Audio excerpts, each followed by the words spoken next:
This story begins with a woman, described as a, quote, fat hag with a large belly and round waist, who is inexplicably fawned over by handsome men. It's not because they are genuinely blind or have peculiar tastes.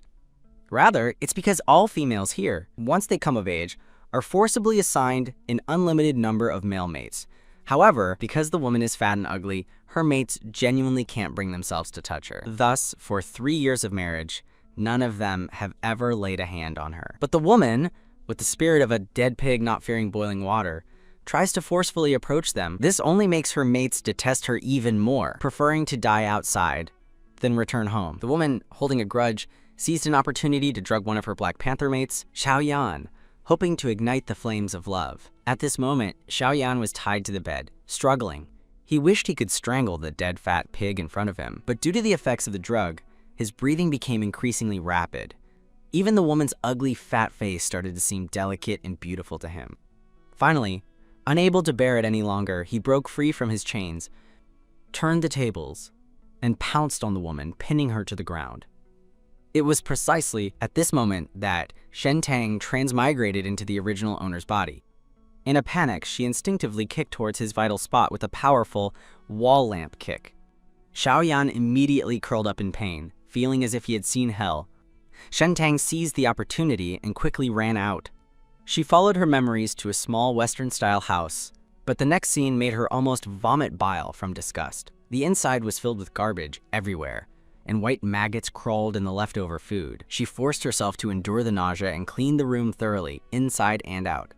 When she entered the bathroom to take a shower, she was instantly horrified by her reflection in the mirror.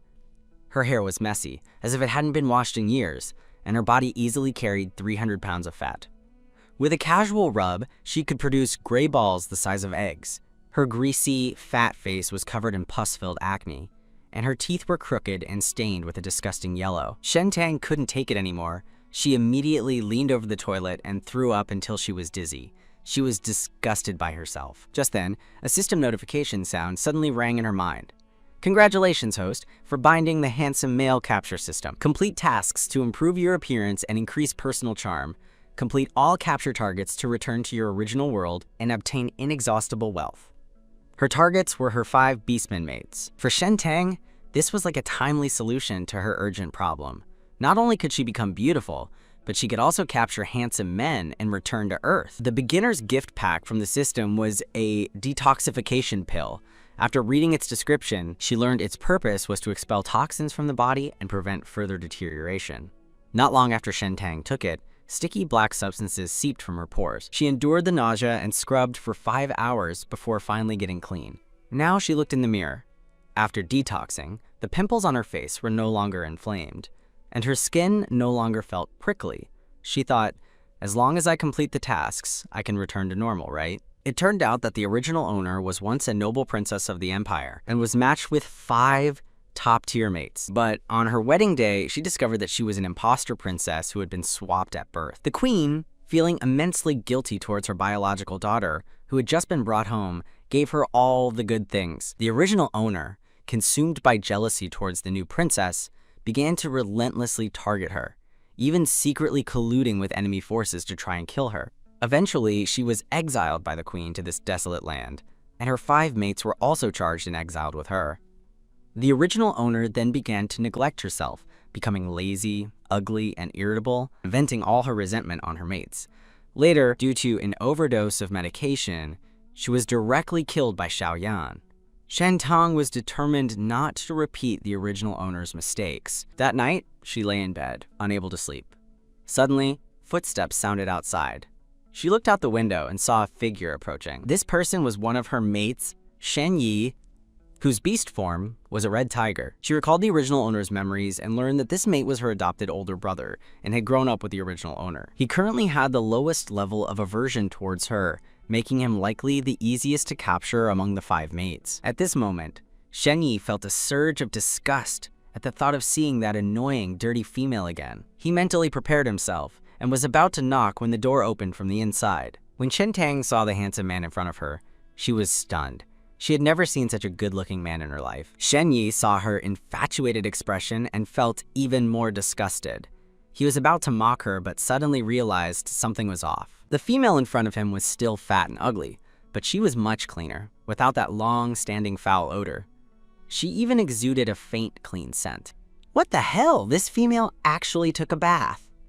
A hint of shock flashed in Shen Ye's eyes. He subconsciously looked inside the house and found that the garbage, previously swarming with insects, had also been cleaned up. He strongly suspected he had come to the wrong place. Shen Tang was also a little flustered by the man's unexpected visit. Do you need something? Shen Ye then snapped back to reality. He had come to warn Shen Tang to be cautious today. Recently, a large number of unknown polluted entities had appeared outside the city. They could even transform into Beastmen forms, making them impossible to guard against. Many Beastmen had suffered greatly these past few days. She must wait until the information tower's horn sounded before going out. I know, thank you. Shen Tang's casual remark instantly stunned the man. This fat, lazy, malicious female actually said thank you to someone. He grew even more suspicious that he might be dreaming today. He said, "You're welcome," in a strange tone, gave Shen Tang a peculiar look, and then hurried away. Shen Tang closed the door and went back to sleep. At this moment, the system's broadcast sounded in her mind. Congratulations, host, for completing your first capture mission. Male lead Shen Ye's favorability increased by 10. Current aversion level 50. Reward: 1 beauty boosting paste. Please check it yourself. Shen Tang never expected the capture to be so simple. After all, she hadn't done anything. She had only said 2 sentences. According to the system's instructions, she applied the beauty boosting paste to her skin. After 8 hours, her skin would become delicate and smooth. The next morning, Shen Tang eagerly rushed to look in the mirror. She saw that many small pimples on her face and body had disappeared, and her skin had become much cleaner and fairer. Shen Tang was delighted. This was only using 1/3 of the paste, and the effect was quite satisfactory. She believed that after 2 more uses, her skin would definitely return to a normal person's state, but she couldn't rush it. According to the system's instructions, using it once every 3 days yielded the best results. Around 10 a.m., Shen Tang heard a melodious horn sound from outside. The information tower had released a safety signal to the Beastmen in the city. They could now move freely within the city. She had to find something to eat. There was nothing in the refrigerator except a bottle of nutrient solution. Resources were scarce here, and most Beastmen would not spend high prices to buy ingredients, only drinking nutrient solution to fill their stomachs. Shen Tang took only 1 sip and immediately spat it out. As a native Earthling, she really couldn't drink that stuff. Just as she arrived at the market, she heard disdainful jeers from behind her. Oh, who is this? Did Xiao Yan and the others abandon you? Do you have to come out and buy ingredients yourself? You're really disgracing us females. The person was Anbei, the city lord's daughter, who was very popular in the city because of her youth and beauty. But what she most desired were the original owner's 5 mates, so she would occasionally seize opportunities to gloat. Shen Tang didn't want to get into a conflict with her, so she pretended not to hear. Anbei saw this and gnashed her teeth in anger. This ugly fat hag still thinks she's a pampered princess from the palace? How dare she ignore me? Just as she was about to lash out, her eyes suddenly lit up and she immediately put on a gentle, shy, girlish expression. Brother Lu Xiao, you're back! Shen Tang's expression changed slightly when she heard that name. Lu Xiao was one of the original owner's mates whose beast form was a falcon. Despite being charged with a crime, he held the position of captain of the city patrol team. She turned around and saw an army lined up on both sides of the road. A particularly tall and imposing figure walked among them. The sunlight fell on his neat uniform, making him look exceptionally dazzling. As he passed by Shen Tang, his gaze did not linger on her for a moment. Anbei saw this scene and couldn't help herself. She didn't even bother to feign politeness anymore. She stepped forward and shoved Shen Tang hard. You unwanted ugly thing. If you know what's good for you, get a divorce quickly. Don't cling to Brother Lu Xiao. The surrounding passers-by also joined in the jeers. Exactly. How can such an ugly woman be worthy of Captain Lu Xiao? She's like a toad trying to eat swan meat. Shen Tang trembled with anger. She had never imagined being so humiliated in public. Meanwhile, Lu Xiao, who had already walked far away, suddenly heard a commotion behind him. He looked back and saw a group of people pointing at a female, their harsh words making him feel uncomfortable. Lu Xiao was not someone who meddled in others' affairs. He lifted his foot to leave, but when he heard the name Shen Tang, his heart suddenly jolted. He fixed his gaze on the fat female and scrutinized her again and again, Then a hint of surprise flashed in his eyes. To be honest, he had almost forgotten what his nominal mate looked like. He hadn't been home in a long time, only vaguely remembering Shen Tang as fat, ugly, and terribly messy. But the woman in front of him was much cleaner and tidier. At least, she didn't evoke disgust. His feet involuntarily walked towards her, and he reprimanded the onlookers to leave immediately. As the captain of the patrol team, Lu Xiao commanded great prestige. The onlookers scattered like mice in an instant. Enbei saw Lu Xiao approaching and felt a thrill in her heart. She quickly squeezed her voice and sweetly called out, "Brother Lu Xiao!" But the other party didn't even look at her. He walked straight towards Shen Tang. "What are you doing out here?" Shen Tang remembered the original owner's self-destructive behavior and bit her lip. "I want to buy some meat to eat. There's no food at home." Lu Xiao's brow furrowed when he heard this. He turned to look at the meat stalls and found that all the fresh meat had already been picked by the nobles, leaving only some scraps. The other patrol members also felt surprised. Although this ugly fat hag was indeed unpopular, she was, after all, a valuable female, yet she was so hungry she had no food. Didn't she have a male at home to take care of her? Lu Xiao looked at his team members and ordered, "Give her the lean evolutionary meat we hunted today." He looked at Shen Tang. Her fat body, which would get winded after just 2 steps, made him pause. He then corrected himself, "Send it directly to her house." Shen Tang watched them really bring a large piece of fresh lean meat. A flicker of gratitude flashed in her eyes. "Thank you. When I've made the meat soup, I'll send you a portion." Lu Xiao's expression was strange. He didn't expect Shen Tang to respond so kindly, much less for her to spontaneously offer to send him meat soup. When did this woman become so good? But then he remembered the rumors of Shen Tang drugging Xiaoyan yesterday, and his expression instantly tightened. "No need. I still have patrol duties. I'm leaving." With that, he strode away with his team. Shen Tang felt inexplicable confusion. Why did this person change his mind faster than flipping a book? I can't find a way to get closer. I can't even show a little goodwill. How am I supposed to capture him? Anbei, who had been observing the entire time, had an extremely sour expression. Didn't they say Shen Tang and her mates had a terrible relationship? Why did this ugly, lazy woman get Lu Xiao's care? At this moment, the system's broadcast sounded in Shen Tang's mind. "Congratulations, host. Male lead Lu Xiao's favorability increased by 20. Current aversion level, 60. Reward, 1 slimming potion. Please check it yourself." Upon hearing the reward, Shen Tang was overjoyed, but she was afraid of being noticed by others. He immediately suppressed the curve of his lips. Lu Xiao sent a Beastman to deliver the fresh lean meat to Shen Tang's home. As soon as the Beastmen left, Shen Tang eagerly took the slimming pill. The pill could help her lose 30 to 50 pounds depending on her physique, with a 10-minute activation time. In a short while, her skin secreted a lot of dark yellow oil. After she took a shower, she immediately felt much lighter. The system's voice chimed, "Congratulations, host. You have successfully lost 45 pounds. Appearance value +6. Shen Tang looked in the mirror. Due to the original owner's enormous size, a 40 to 50 pound weight loss didn't make a huge difference, but the layers of fat accumulated around her waist were no longer as exaggerated. Her stomach rumbled with hunger. The meat Lu Xiao sent was enough for her for a week. She cut a piece to make soup, storing the rest in the refrigerator. A while later, steam rose from the pot. She opened the lid and tasted a spoonful. Since she had no seasonings, she only added ordinary oil and salt.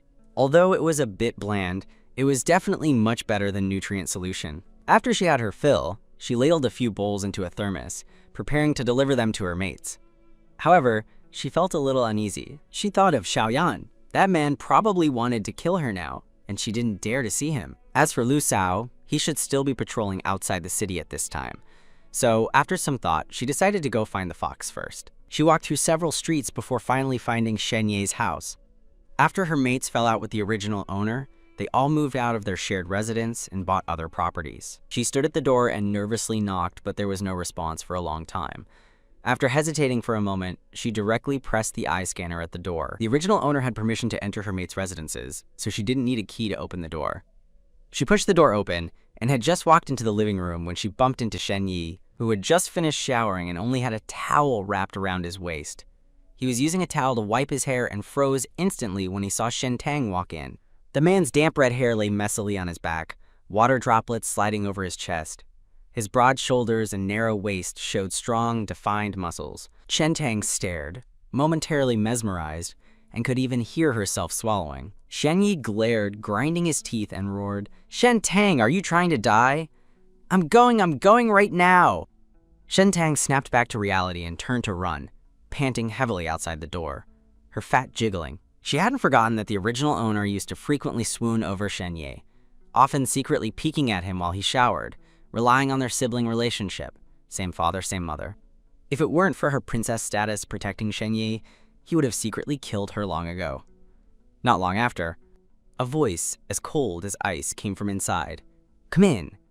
Shen Tang composed herself and pushed the door open. She saw that Shen Yi had wrapped himself up completely, guarding himself tightly against the notorious, lecherous female. Shen Tang twitched her lips at the sight. Was she that thirsty? She took out the thermos and spoke softly. "This is meat soup I made. I brought it for you to try." Shen Yi was instantly stunned. The sun must have risen from the west. This fat hag actually knows how to make soup? She's not trying to drug me again, is she? Shen Tang saw him not speaking and felt nervous, yet also a little hopeful. "Try it and see if it suits your taste. This is my first time cooking, so it might not be very good." A flicker of disgust passed through Shen Yi's eyes. Although he accepted the thermos, Shen Tang could tell he had no intention of eating it. Shen Tang didn't mind. Anyway, she had delivered it with warmth. It was his bad luck if he couldn't enjoy her cooking. After a moment's pause, she spoke again. "I actually came today to ask for a favor." Shen Yi's expression was as expected. His tone became more sarcastic. "What else do you want me to do for you now?" Shen Tang felt uncomfortable with his tone, but remembering that she was asking for a favor, she softened her voice. "I want to ask you to help me find some seasonings. I can't buy them in the city's market. I was wondering if you have any connections for that. As repayment, I'll send you a portion every time I make a new dish." Shen Yi was inwardly amazed. This fat hag used to lie around the house like a parasite every day, waiting for them to feed her. Has she changed her ways today? But, remembering the woman's previous self-destructive behavior, he felt it was impossible. It's not like in the palace where food in this polluted land is precious. This isn't for you to practice and waste. Shen Tang's eyes widened, indicating she was serious. Fearing he wouldn't believe her, she even opened the thermos, scooped a spoonful of soup, and offered it to him. "If you don't believe me, try it." The strong aroma of the meat made Shen Yi involuntarily salivate. Could this really be made by her? Before he could speak, Shen Tang urged, "Quick, try it. The soup will get cold." Shen Yi was confident that this female wouldn't dare to play tricks under his nose.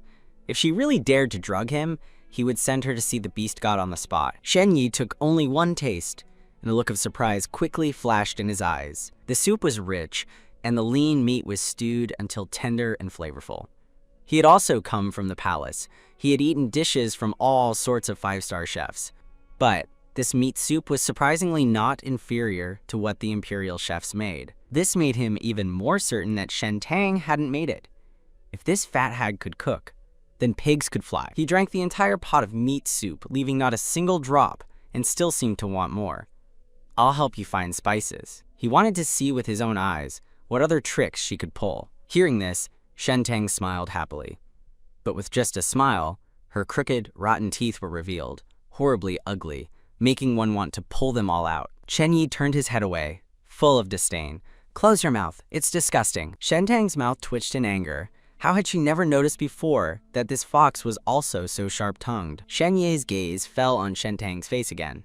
He hadn't properly looked at the woman in front of him for a long time. Only now did he notice that the pimples on her face had diminished a bit. He wondered if it was just his imagination, but she also seemed to have lost a little weight. Thinking of this, his expression darkened again. He must be crazy. Why was he suddenly thinking about this fat hag? Shen Tang suddenly felt a chill, as if she were being watched by a wild beast. Shen Yi's gaze swept over her. As he walked away, he said dismissively, "Eat less from now on. If you get so fat one day that you can't walk, no one will carry you." Shen Tang gritted her teeth, cursing inwardly, "Can this dogman die if he talks less?" Fearing that this fox would literally make her die of anger, she quickly turned and left. As soon as she exited the room, the system notification sounded. Quote, "Congratulations, host. Male lead Shen Yi's favorability increased by 20. Shen Tang instantly beamed with joy. She hadn't expected that the annoying fox, who was disgusted by her, would still gain favorability. It seemed her cooking had conquered him. As long as she was diligent enough, she refused to believe she couldn't win over these 5 tough nuts to crack. Next, she was heading to the merman mate, Ryder's residence. He was a merman prince from the intermarriage between Landis and the Empire. Ryder had deliberately moved his residence to the northernmost part of the city to stay away from her, nearly 10 miles away. Shentang's legs were almost dead from the walk. This time, she didn't dare to trespass into someone's home again. She cautiously pressed the doorbell. The door was opened by an elegant and noble man with a cold and beautiful appearance, as perfect as an ancient Greek sculpture. However, his collar was disheveled, and a faint red mark could still be seen on his neck, as if he had just been through an intense affair. Shentang's expression changed slightly, but before she could speak, the other party spoke first with a look of disgust. "Who told you to come here?" "Dear, who are you talking to?" A coquettish voice came from behind the man. Then, a beautiful woman in a jade robe walked over. The woman was startled when she clearly saw Shentang's appearance. "Where did this scavenger come from? What are you doing standing at our door?" Then she clapped her head as if remembering something, her face full of false apology. "Oh right, I remember. You're Miss Shentang, Eli's wife, aren't you? I'm sorry, I thought you were a scavenger begging for food." Shentang's face was a little ugly. This was her mate! Why was he with another female? Ryder looked at Shentang with undisguised disgust. "Still not leaving? Do you want me to personally kick you out?" Shentang spoke with difficulty. "I came to find you." She tried to hand the thermos to the man, but he pushed her away as if he had seen a flood beast. Luckily, Shentang was heavy enough, or she would have fallen flat on her face. Ryder looked at her as if she were disgusting garbage. "Get lost! Don't let me see you again!" Ningwei, seeing this ridiculous scene, was secretly delighted. This ugly fat hag actually wants to compete with him for a man. What a pipe dream. "Eli, haven't you told him about our relationship yet?" Ryder sneered. "Does this prince need his permission to want other women?" You thought that seeing this fat hag completely abandoned by Ryder, he would no longer conceal his arrogance. "Ali has promised to marry me. If you know what's good for you, take half your property and sign this divorce agreement." The commotion also attracted whispers from onlookers. Does Shentang still have the nerve to question Prince Ryder? She should go look in a mirror. She's ugly and fat, how can she be worthy of Ryder? But she is Ryder's wife after all. Any female would be angry if this happened to them, right? I heard the merman's mating season is coming soon. Prince Ryder isn't looking for other females. Will he really mate with that fat hag? These malicious words provoked a burst of laughter from the crowd. Ryder felt even more disgraced hearing these words. Marrying this ugly fat hag was the greatest humiliation of his life. "The biggest regret of this prince's life is marrying you, you fat, ugly waste, and you dragged me down to this god-forsaken place. If you know what's good for you, quickly divorce me, so I can leave this cursed place." Shentang was used to all sorts of vicious curses. Now she was a, quote, dead pig not fearing boiling water. "I didn't mean to disturb you. I just made something and wanted to bring it for you to try." Ryder's expression darkened. This fat hag isn't trying to drug me and kill herself again, is she? Shentang didn't know what the man in front of her was thinking. She had just handed over the thermos when Ryder slapped it to the ground. The meat soup instantly spilled everywhere. "Don't you understand? Are you still trying to use those despicable methods against me? Do you think I'm as stupid as Xiaoyan?" Shentang's pent-up grievances from the past few days erupted. She bit her lip, suppressing her anger. "If you don't like it, fine. I won't bother you again." Ningwei quickly reminded him, "A lie. Quickly make her sign the divorce agreement." Ryder snapped back to attention and quickly opened the divorce agreement on his optical computer. This female has suffered such humiliation today. She definitely can't continue living like this. He thought the other party would compromise, but then he suddenly heard a cold laugh. "Ah, if you want a divorce, then kneel down and beg me." Ryder looked astonished, as if he couldn't believe his ears. The onlookers were also full of disbelief. This female actually dared to talk back? Shouldn't she be desperately trying to please Prince Ryder and make him change his mind? Shentang looked coldly at the despicable couple in front of her. So what if this man is her capture target? She's not a docile pushover without a temper. Why should she give him a good attitude again and again? "If you kneel down and beg me now, I'll sign this divorce agreement for you." At this moment, the system's warning sounded in her mind. "Host has violated capture rules. Male lead rider's aversion level is trending upwards. Host, please stop immediately." Shentang ignored it and continued to provoke him. "When you come to beg me, Then I'll consider signing the divorce agreement for you. Otherwise, you'll never get rid of me, and don't even think about being intimate with your mistress." With that, she walked away, taking large strides in front of everyone. Instead of suffering internal distress, it was better to drive others crazy. Because she was so angry, her molars were almost shattered. This female actually dared to call him a mistress. Ryder, on the other hand, hadn't expected Shentang to really leave without further entanglement. It was as if she had become a completely different person, which left a strange, indescribable feeling in his heart. On her way back, Shentang felt completely relieved. This task of capturing men is really not suitable for a poisonous woman like her. The system emitted a buzzing electrical sound, mercilessly warning, "Host, don't forget, if you cannot capture the male leads, you will not be able to return to the present world." Heard this, Shentang's smile instantly froze. "Oh no," she thought. "I was just enjoying myself. That merman's favorability must have plummeted to negative." But unexpectedly, the system suddenly announced, "Congratulations, host. Male lead rider's favorability plus 3-0. Shentang was bewildered. She had made that arrogant merman lose face, and it actually increased his favorability. Could it be that that dogman likes being scolded? It seems I can't be too nice to him. The more rebellious I am, the more it will provoke his unwillingness." Shentang returned to her residence and used the beauty-boosting paste again before going to bed. The next morning, she eagerly rushed to the mirror. The pimples on her face were almost invisible from a distance, and her skin was even fairer and cleaner. Although she still had issues with large pores and blackheads, overall, she was considered an ordinary woman with relatively poor skin.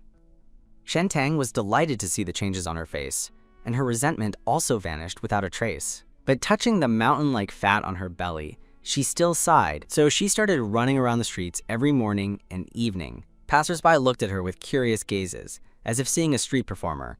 "What's wrong with this fat hag? Why is she running around aimlessly here in the morning? Strange, haven't you noticed? This fat hag doesn't seem as ugly as before. She's not as repulsive to look at." When Shen Yi walked by, he heard whispers around him. He couldn't help but frown. "I heard Shentang and Ryder had a big fight yesterday. Could it be that after this stimulation, she's really determined to lose weight?" Shentang ran, panting and sweating profusely. The system suddenly prompted, "Congratulations, host. Male lead Shen Yi's favorability plus 1-0, current aversion level 20. Shentang looked up and saw Shen Yi walking towards her. "The spices you asked me to find for you. See if these are them. MSG, Sichuan peppercorns, and natural spices." Although these were basic seasonings, they were quite complete. Shentang lowered her head to examine the seasonings, not noticing the hint of surprise in Shen Yi's eyes. It's only been 2 days, and this female's facial pimples have almost cleared up. He was puzzled, but didn't ask further. Shentang planned to fulfill her promise and invite him to eat a meal at her home. Shen Yi remembered the meat soup from that day, which was so delicious that he couldn't forget it. Later, he searched for chefs all over the city, but couldn't find that taste. He was about to nod in agreement, but suddenly received an urgent notification from his team and had to leave in a hurry. It turned out that the city lord had issued a mobilization order, requiring all beastmen in the city to gather because the teams sent out of the city some time ago had been unreachable and might have met with misfortune. The city lord decided to personally lead a team out of the city for rescue. Just then, the system suddenly released a task. "Congratulations, host. You have triggered a side quest. Accompany the army to the contaminated zone. Complete the quest to receive a reward. Restore mental power." At the city gate, nearly 1,000 Beastmen warriors were already assembled and ready to depart. Armored vehicles and fighter jets were parked not far away, and a tense and solemn atmosphere permeated everywhere. Shentang frowned slightly after arriving. The task issued by the system must be related to the male leads. Could it be that her mates have encountered misfortune outside the city? She approached and found that only 3 of her mates were present. Ryder saw Shentang approach, and a strong look of disgust flashed in his eyes. He snorted coldly and stood up, walking away in large strides. Next to him was a tall beastman with long silver hair.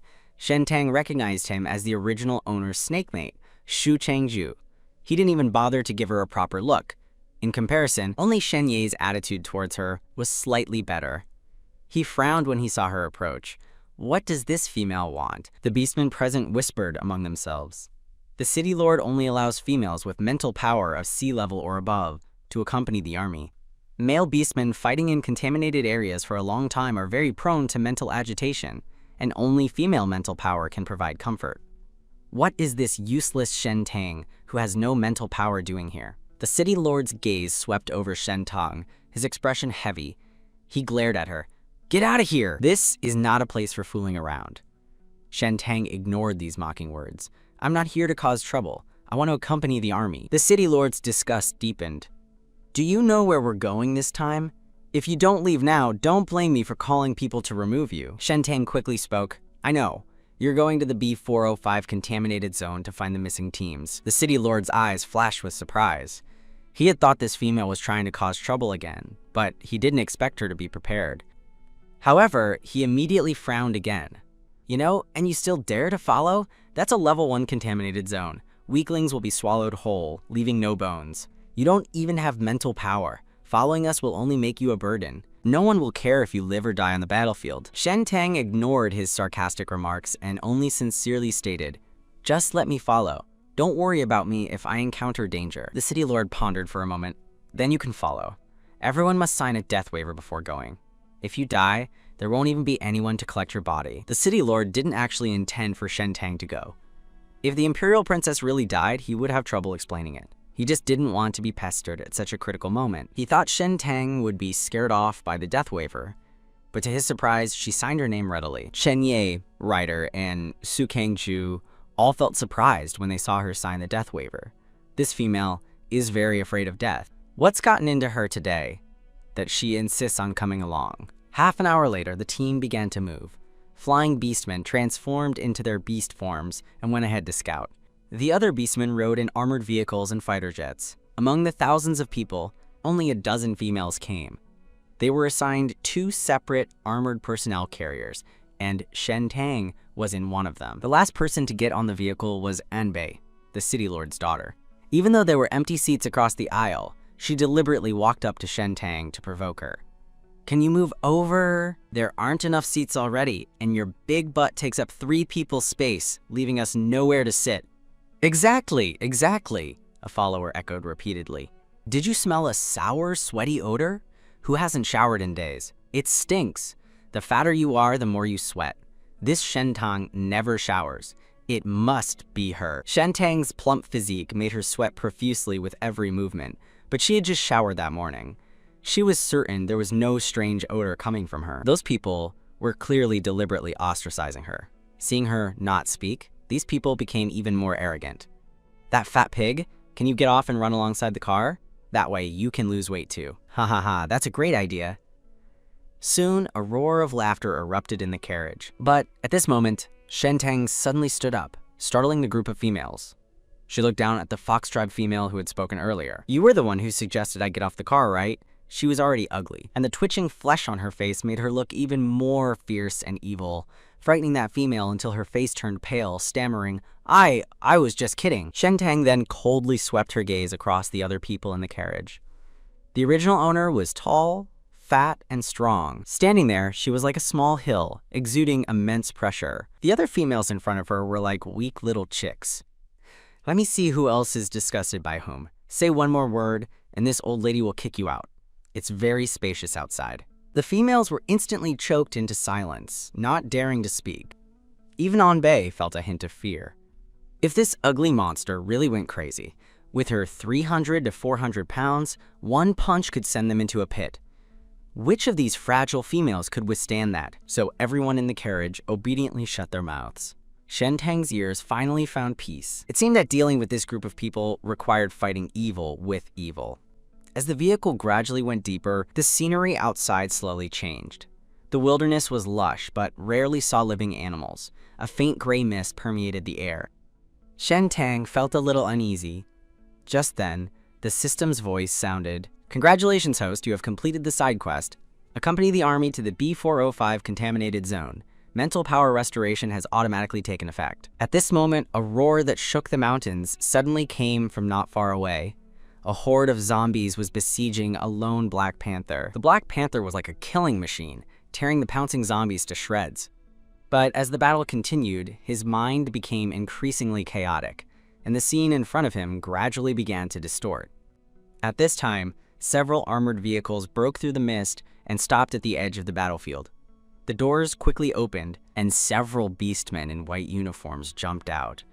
"Medical team, we found Xiaoyan! Go rescue him!" However, a fierce glint flashed in the Black Panther's eyes.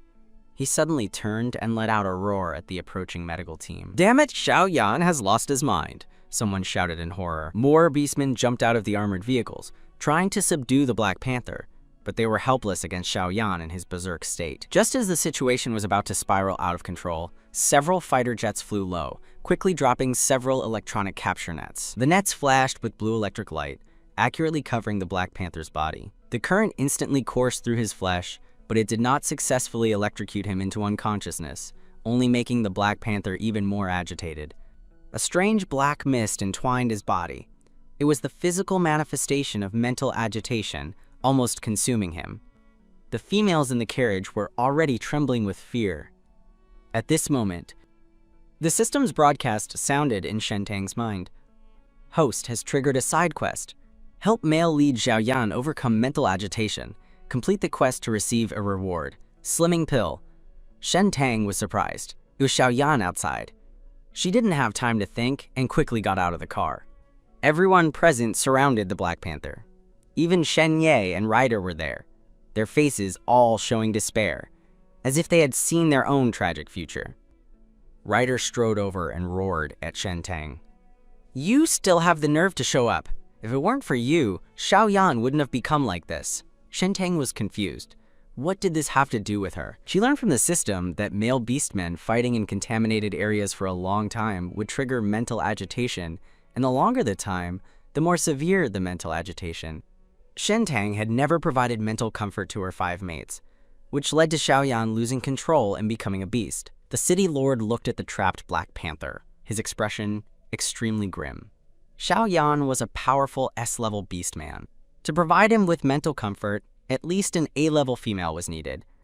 Shentang, needless to say, was a useless person who had lost her mental power. The strongest mental power among the females present, Anbei, was only B-level. The city lord naturally didn't want his daughter to take risks. A completely berserk beastman would be even more terrifying than a contaminated species. They could only be forcibly euthanized. Anbei saw through the city lord's thoughts and quickly cried out to stop him. "Dad, you can't hurt Xiaoyan. Let me try." Xiaoyan was her favorite male, and he absolutely couldn't die. The city lord roared in frustration. "Nonsense, he's already like this. Don't go and cause more trouble for me." He knew his daughter's feelings for Xiaoyan. Coveting a male with 7 mates was indeed disgraceful, but he privately recognized Xiaoyan's strength. If he could really win him over, it would be a huge help. So usually, he would turn a blind eye, but Xiaoyan was now more dangerous than a contaminated creature.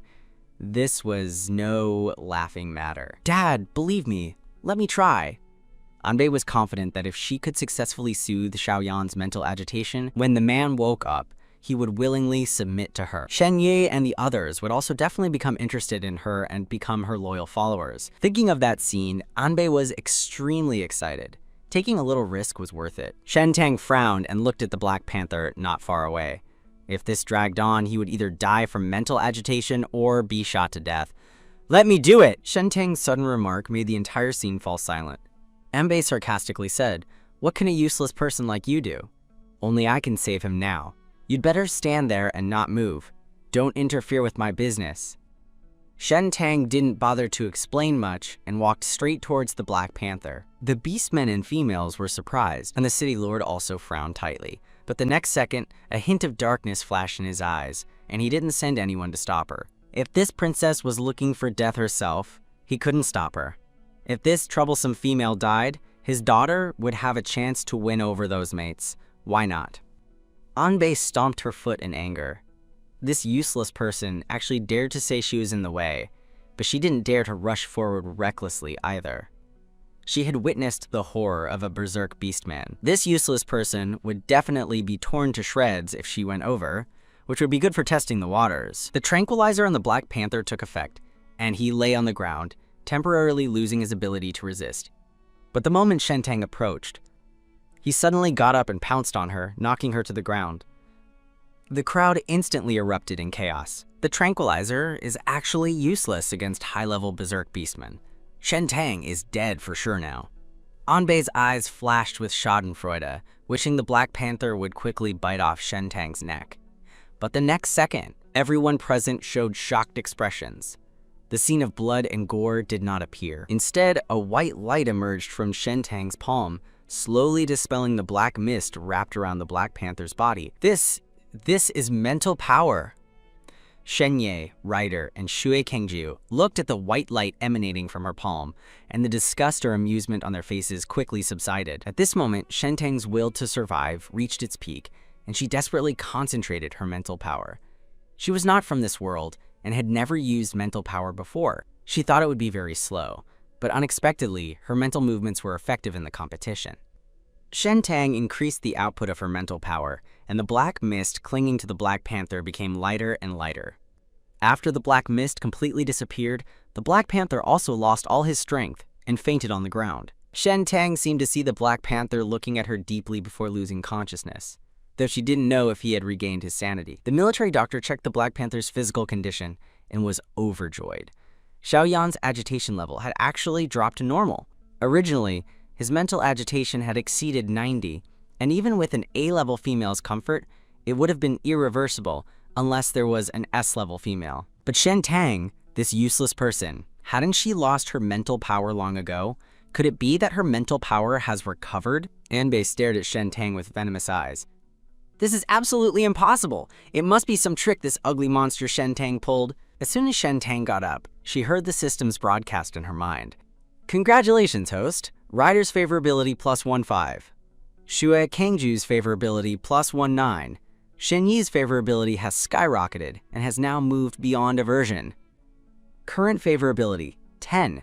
Reward, skin repair cream. Before Shen Tang could even be happy, her vision went black and she collapsed. Shen Yi, who was closest, quickly helped her into his arms. He turned to look at the approaching military doctor. What's wrong with her? His voice contained a hint of tension that even he didn't notice. The doctor examined Shen Tang. The female's physique is too weak. Excessive use of mental power has led to physical exhaustion. She'll be fine after some nutrient solution and rest. Ryder just felt that this fat hag was getting what she deserved. She's still dragging her feet about getting a divorce. She's a lustful but incompetent idiot. I told her to eat less, and she can even faint from using a bit of mental power. What a weakling. All right, say less and take her to the medical room, Shen Yi frowned. No matter what, they are Shen Tang's mates. We can't let anything happen to her. Ryder's eyes filled with disdain. You carry her. I can't lift someone this fat. With that, he turned and left. Su Kangju glanced indifferently at the unconscious Shen Tang, said nothing, and then instantly disappeared. Shen Yi gritted his teeth and cursed the two of them under his breath. He picked up the unconscious Shen Tang and hurried to the medical room. It was a good thing he was a strong and robust Six Realms male, otherwise he really couldn't have carried this 300-pound fat hag. An hour later, Shen Tang slowly woke up. The system's voice promptly sounded. Congratulations, host, you have successfully completed the side quest. Help male Li Xiaoyan overcome mental agitation. Reward, 1 slimming pill. Shen Tang was about to happily take it when she received a message that the City Lord wanted to see her. At this time, the City Lord held a gray gold stone in his hand. This was used to test female mental power. His face showed deep thought and ruthlessness. If this princess had truly recovered S-level divine power, that would be a major event that would shake the entire nation. One must know that only 3 S-level females had appeared in the Empire's history. Now that the princess was in his hands, she naturally became his bargaining chip. If he used her to threaten the Empire, it might help him leave this contaminated land. Although he thought this internally, his face still maintained a kind and amiable expression. Shen Tang, your successful act of saving Xiaoyan was witnessed by all the Beastmen present. I know you've suffered a lot of grievances this past year, but as long as you recover your mental power, everyone will respect and adore you. Shen Tang nodded and said nothing. Of course, she didn't know the City Lord's hidden thoughts. However, after the test, her mental power only showed as C-level. This made the City Lord's face full of disbelief. After all, she had saved an S-level Beastman who was on the verge of collapse, which only a legendary S-level mental power could achieve. At least it should have been A-level mental power. But Shen Tang was only sea level. How is this possible? But the testing stone wouldn't make mistakes. In the end, he could only guess that perhaps it was just Shen Tang's last burst of energy before her mental power completely disappeared. After leaving the tent, Shen Tang also asked the system in confusion, "Didn't you say my mental power had recovered? Why is it only sea level?" The system's mechanical voice sounded in her mind. "Host, please do not trust anyone. This is the city of sin and exile. These desperate people will betray you for profit. However, a female with S-level mental power, if without the ability to protect herself, will become a prize to be fought over by various forces. The city lord harbors ill intentions. He must not know the host's true level." Shen Tang suddenly understood. "So, you deliberately concealed my mental power level?" "Yes. I can modify the display results during mental tests. However, the host does not currently possess S-level mental power. Because the host's mental power was damaged abnormally, it will take a long time to recover. The specific reason can only be found by returning to the Empire." Shen Tang didn't dwell on this issue for too long. She returned to the makeshift shelter and took the slimming pill.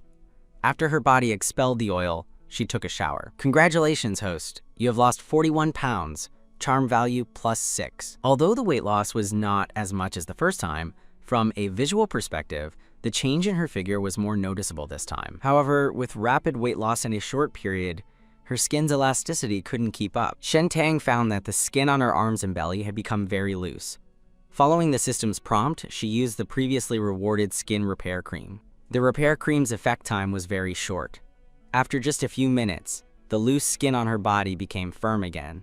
Shen Tang was quite satisfied with her current situation, except that her weight of 239 pounds was still too clumsy. She had to find a way to get more slimming pills. It was late at night. Beastmen who had finished a day of fighting were most eager for female comfort. Most females slept with their mates, but Shen Tang was self-aware and didn't disturb Shen Ye and the others. However, when she turned her head, she saw Ryder leaning against a tree not far away. Shen Tang thought she was dreaming. She ran out and asked, "Why are you here?" The young man tilted his head and looked at her. "It's my patrol tonight. I just came here to see if you were dead." Shen Tang's mouth twitched. This man's words are really unpleasant. "What? So if I die, you can find the next one?" This fish was always talking about divorce. Shen Tang suddenly remembered him and that mistress, so she couldn't help but curl her lips in sarcasm. "Didn't you want to divorce me before facing the public? Have you thought it through today? Do you want to find a deserted place to kneel and beg me?" Ryder sneered, not provoked. The next moment, he suddenly moved closer and pinched her chin. "How did I suddenly find you've gotten thinner?" He stared at her, scrutinizing her again and again, confirming that he hadn't seen wrong. This fat hag had indeed gotten thinner, and her skin had become firm and smooth. Did she get liposuction? She was so ugly before, but tonight she looks much more pleasing to the eye. Recalling the changes that had occurred in this fat hag over the past few days, it made him somewhat bewildered. Ryder couldn't deny that he had indeed developed a hint of curiosity towards this fat hag. Because they were so close, Shen Tang could smell the fresh ocean scent on the young man, which made her feel a little dizzy. This person used to find her disgusting, even to look at, but today he actually touched her voluntarily, and there were even subtle hints of other intentions. Shen Tang slapped his hand away and then tried to leave. She hadn't found a good reason to explain her changes, but sometimes a mystery without an answer is more attractive. When a man becomes curious about a woman, he is not far from falling for her. "Congratulations, host. Ryder's favorability +20. Hearing the system's broadcast, Shen Tang's mouth twitched slightly. This merman is truly obsessed with looks.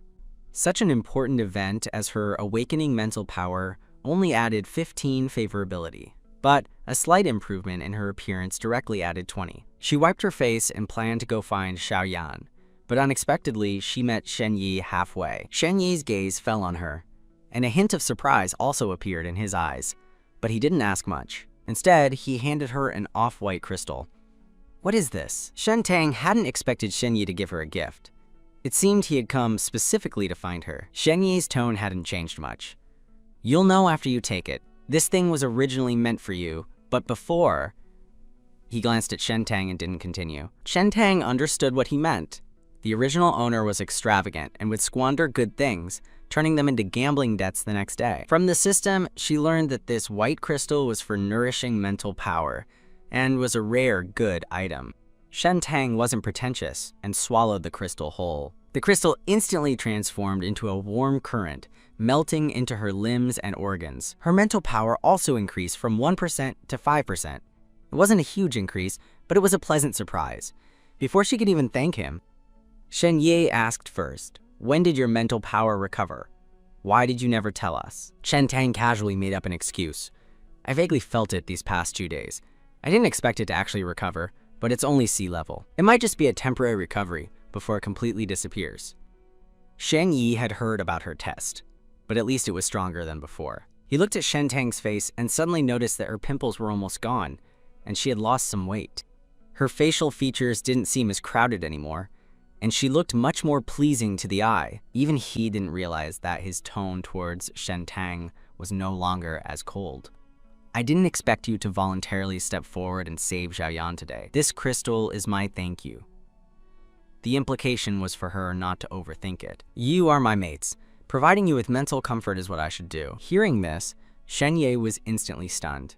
He had already been suspicious of Shen Tang's changes these past few days, and now he looked at her with a hint of meaningful scrutiny. One must know that a berserk beastman is extremely dangerous. Even if Shen Tang's mental power had truly recovered, there was still a risk of injury. This fat hag had always been afraid of death, yet today she resolutely saved Zhao Yan, and she even said these words tonight. Did she take the wrong medicine, or has she truly changed? As he pondered, Shen Tang then threw out another sentence. "I can help you comfort your mental power, but then again, I'm not helping for free," I said. "You have to give me all the points you get from hunting contaminated species." A hint of sarcasm flashed in Shen Ye's eyes, thinking, sure enough, I knew this female had an agenda. Seeing his wary expression, Shen Tang quickly explained, "Don't worry, I won't use your points for gambling. I just want to take you all away from this cursed place." The females in the city were all criminals who had committed offenses.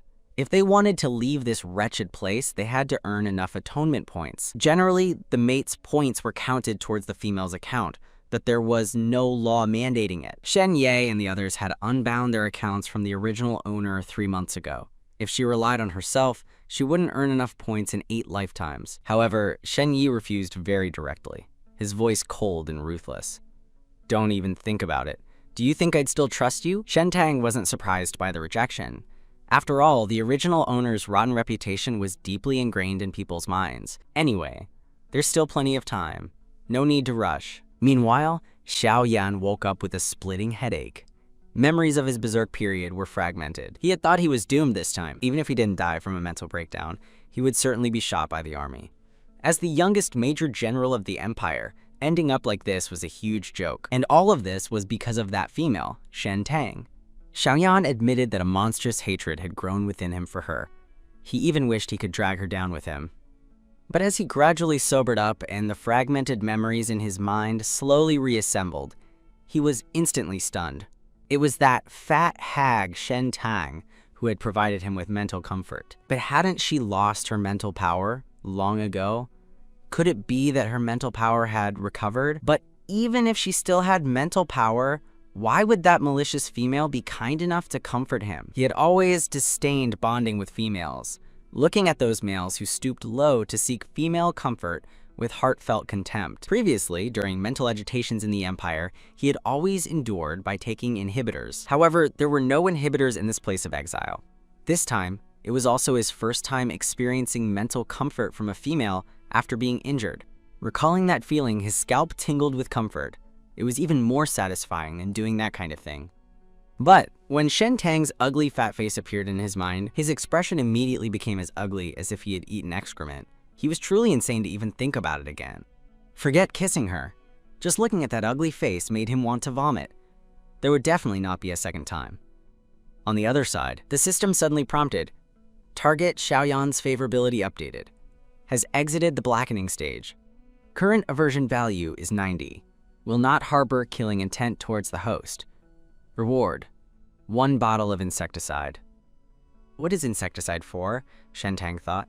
I don't grow flowers or vegetables. This isn't just any insecticide. Host will know soon enough, the system said evasively. Shen Tang didn't pay too much attention. After learning that Xiaoyan wouldn't lay a hand on her, she confidently entered the medical room. From a distance, she saw the man sitting on the hospital bed, with bandages wrapped around the wound on his arm, giving off an indescribable sense of coldness. Xiaoyan heard the movement at the door and curled his lips into a smile when he saw it was Shen Tang. "You still have the guts to come before me?" Shen Tang swallowed hard and tried to be polite. "No matter what, I'm your savior. You can't really kill me, can you?" Hearing this, the man snorted disdainfully. "That face of yours is really becoming less and less valuable. Don't forget who drugged me." This was a mess Shen Tang couldn't wash herself clean of. It was something the original owner had done, so she could only acknowledge it. "I was too impulsive that day, I'm sorry. I promise this kind of thing will never happen again in the future." Xiaoyan frowned and stared at her. This fat hag actually knows how to apologize. The sun must have risen from the west. The next moment, he reached out and firmly gripped her jaw. "Haven't seen you for a few days. What new tricks have you learned?" Shen Tang was almost out of breath, cursing this violent man inwardly. "I'm truly sorry." Xiaoyan was about to mock her a few more times when he suddenly discovered something interesting. He leaned closer to her face, pinching her chin and moving it from side to side. "Strange, where are those disgusting pus-filled pimples on your face?" He suddenly noticed that this fat hag looked different from his memory. He felt like her face wasn't as ugly, and she had lost a lot of weight. He could even vaguely see some body curves. "Let go of me!" Being arbitrarily scrutinized by the man's aggressive gaze, Shen Tang felt her dignity insulted. She opened her mouth and bit hard into the web of his hand. "You crazy fat hag!" Xiaoyan cried out in pain and quickly let go. Shen Tang took the opportunity to run towards the door. But the next second, Xiaoyan flashed in front of her, blocking her way. His face was gloomy, and he grabbed her neck again with such force that it almost crushed her bones. Shen Tang's eyes widened in fear. Didn't they say Xiaoyan had come out of the blackening stage? Is he still holding a grudge? "What do you want to do to me? Harming a female is illegal. Don't worry, your little life can still be saved to see tomorrow's sun." Xiaoyan looked at her face, and a look of disdain appeared in his eyes. "A bit ugly, but still useful. I can keep her alive for now." This implied that once she no longer had any use, he would immediately end her life. Shen Tang's chest heaved violently with anger. "I'm your official mate. How dare this guy treat her like this?" Xiaoyan curled his lips into a malicious smile. "You? Trying to tame me?" With that, he instantly teleported to a nearby hillside. Shen Tang's body was suspended in the air. As long as Xiaoyan let go, she would fall to the ground. Shen Tang screamed in terror, desperately hugging Xiaoyan's arm, her greasy fat body pressing against him. Xiaoyan's forehead throbbed with disgust. He gritted his teeth and roared, "Let go quickly!" But Shen Tang clung to him like an octopus, impossible to shake off. Just as the two were in a stalemate, Xiaoyan suddenly narrowed his eyes and looked ahead. A cold light flashed in his eyes, and he quickly retreated, letting go of Shen Tang. Shen Tang, freed from his grasp, immediately ran back. But the next second, Xiaoyan pulled her back. "Quiet, fat hag. Don't run around if you don't want to die." At the same time, the black aura above his head vigilantly searched for surrounding movements. Shen Tang instantly held her breath, thinking, could it be that some contaminated creatures are approaching? If it can make Xiaoyan so wary, its level probably isn't low. Those contaminated creatures looked just like zombies.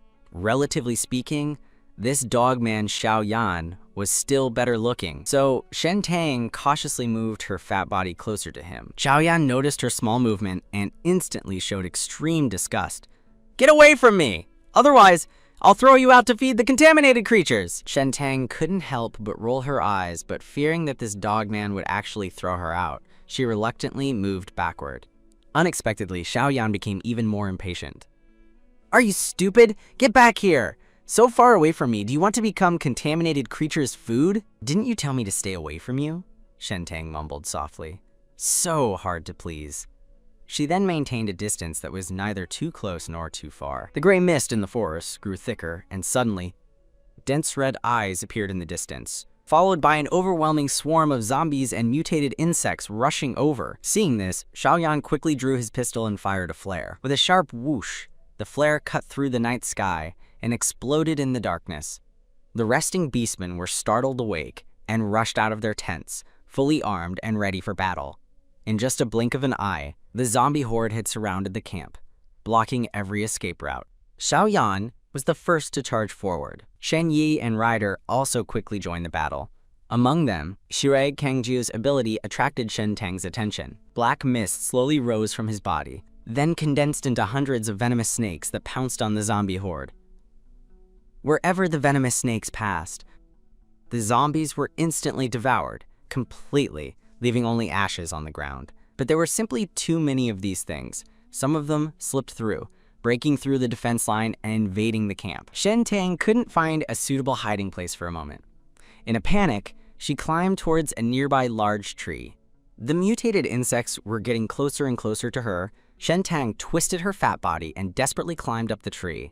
The scene looked comical and ridiculous. Fortunately, the camp was currently under attack, and no one spared her a second glance. Shen Tang's hands turned into sharp claws gripping the rough tree trunk, and she actually grunted and groaned her way up. Fortunately, the original owner was a cat tribe beastman and had some talent for climbing trees. When she reached the top of the tree, she was panting heavily, lying on a thick branch. But when she looked down, she was so scared she almost fell off. How is it so high? It was at least 30 or 40 meters, she estimated. She couldn't believe she had climbed it herself. Shen Tang wanted to cry without tears. She had acrophobia now. How was she going to climb down later? Because it was high enough, she had a clear view of the battlefield. Xiaoyan and the others had almost cleared out the zombies from the periphery. Many beastmen ran back to the camp to clear out any stragglers and heal.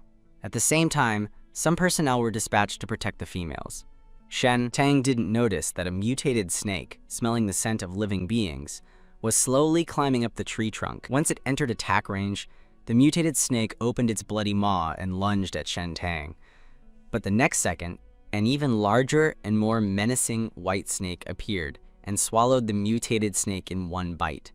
Shen Tang heard the commotion, turned her head, and almost fell off the tree when she saw the white snake behind her. Shue Kangju saw the fear in the female's eyes, and a hint of sarcasm flashed in his snake eyes. Truly foolish. Can't even tell if it's a beastman. Shen Tang, prompted by the system, then realized that this was her snake mate, Shue Kangju. A mutated snake had just tried to attack her, and then Shue Kangju swallowed it. Shen Tang finally let out a sigh of relief. So it was you! Thank you for saving me. Zhu Kangju's gaze fell on Shen Tang. She was curled up in fear, her body of fat making her look even fatter and uglier. Don't flatter yourself. I didn't save you. He said this half-truthfully, because his innate ability allowed him to devour all things in the world and turn them into his own power.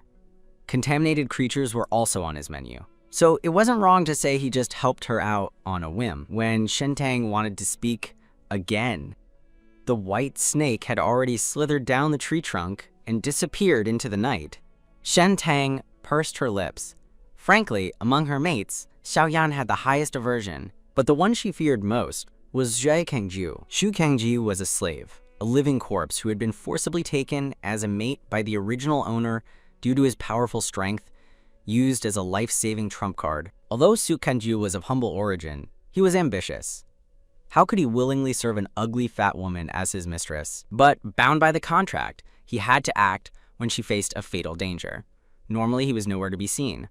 The capture difficulty was extremely high. System, keep an eye out for me. If there's any danger, tell me immediately. Okay, host. However, Zhu Kangju just went down and ate all the surrounding contaminated creatures. The host's current safety probability is 99%. Shen Tang nodded and continued to watch the evolution of the battlefield. All the zombies had been cleared. What remained was the troublesome swarm of mutated insects. The insect swarm's strength was not strong, but their reproduction speed was extremely fast. At this moment, Shen Tang suddenly remembered the bottle of insecticide that the system had rewarded her with. The insects you mentioned, are they these insects? Precisely. The high-efficiency insecticide produced by the system can clear over 96% of the mutated insect species in the apocalypse. Host, please use it carefully. Shen Tang understood somewhat, but quickly, her eyes flashed with deep thought again. Human nature is selfish.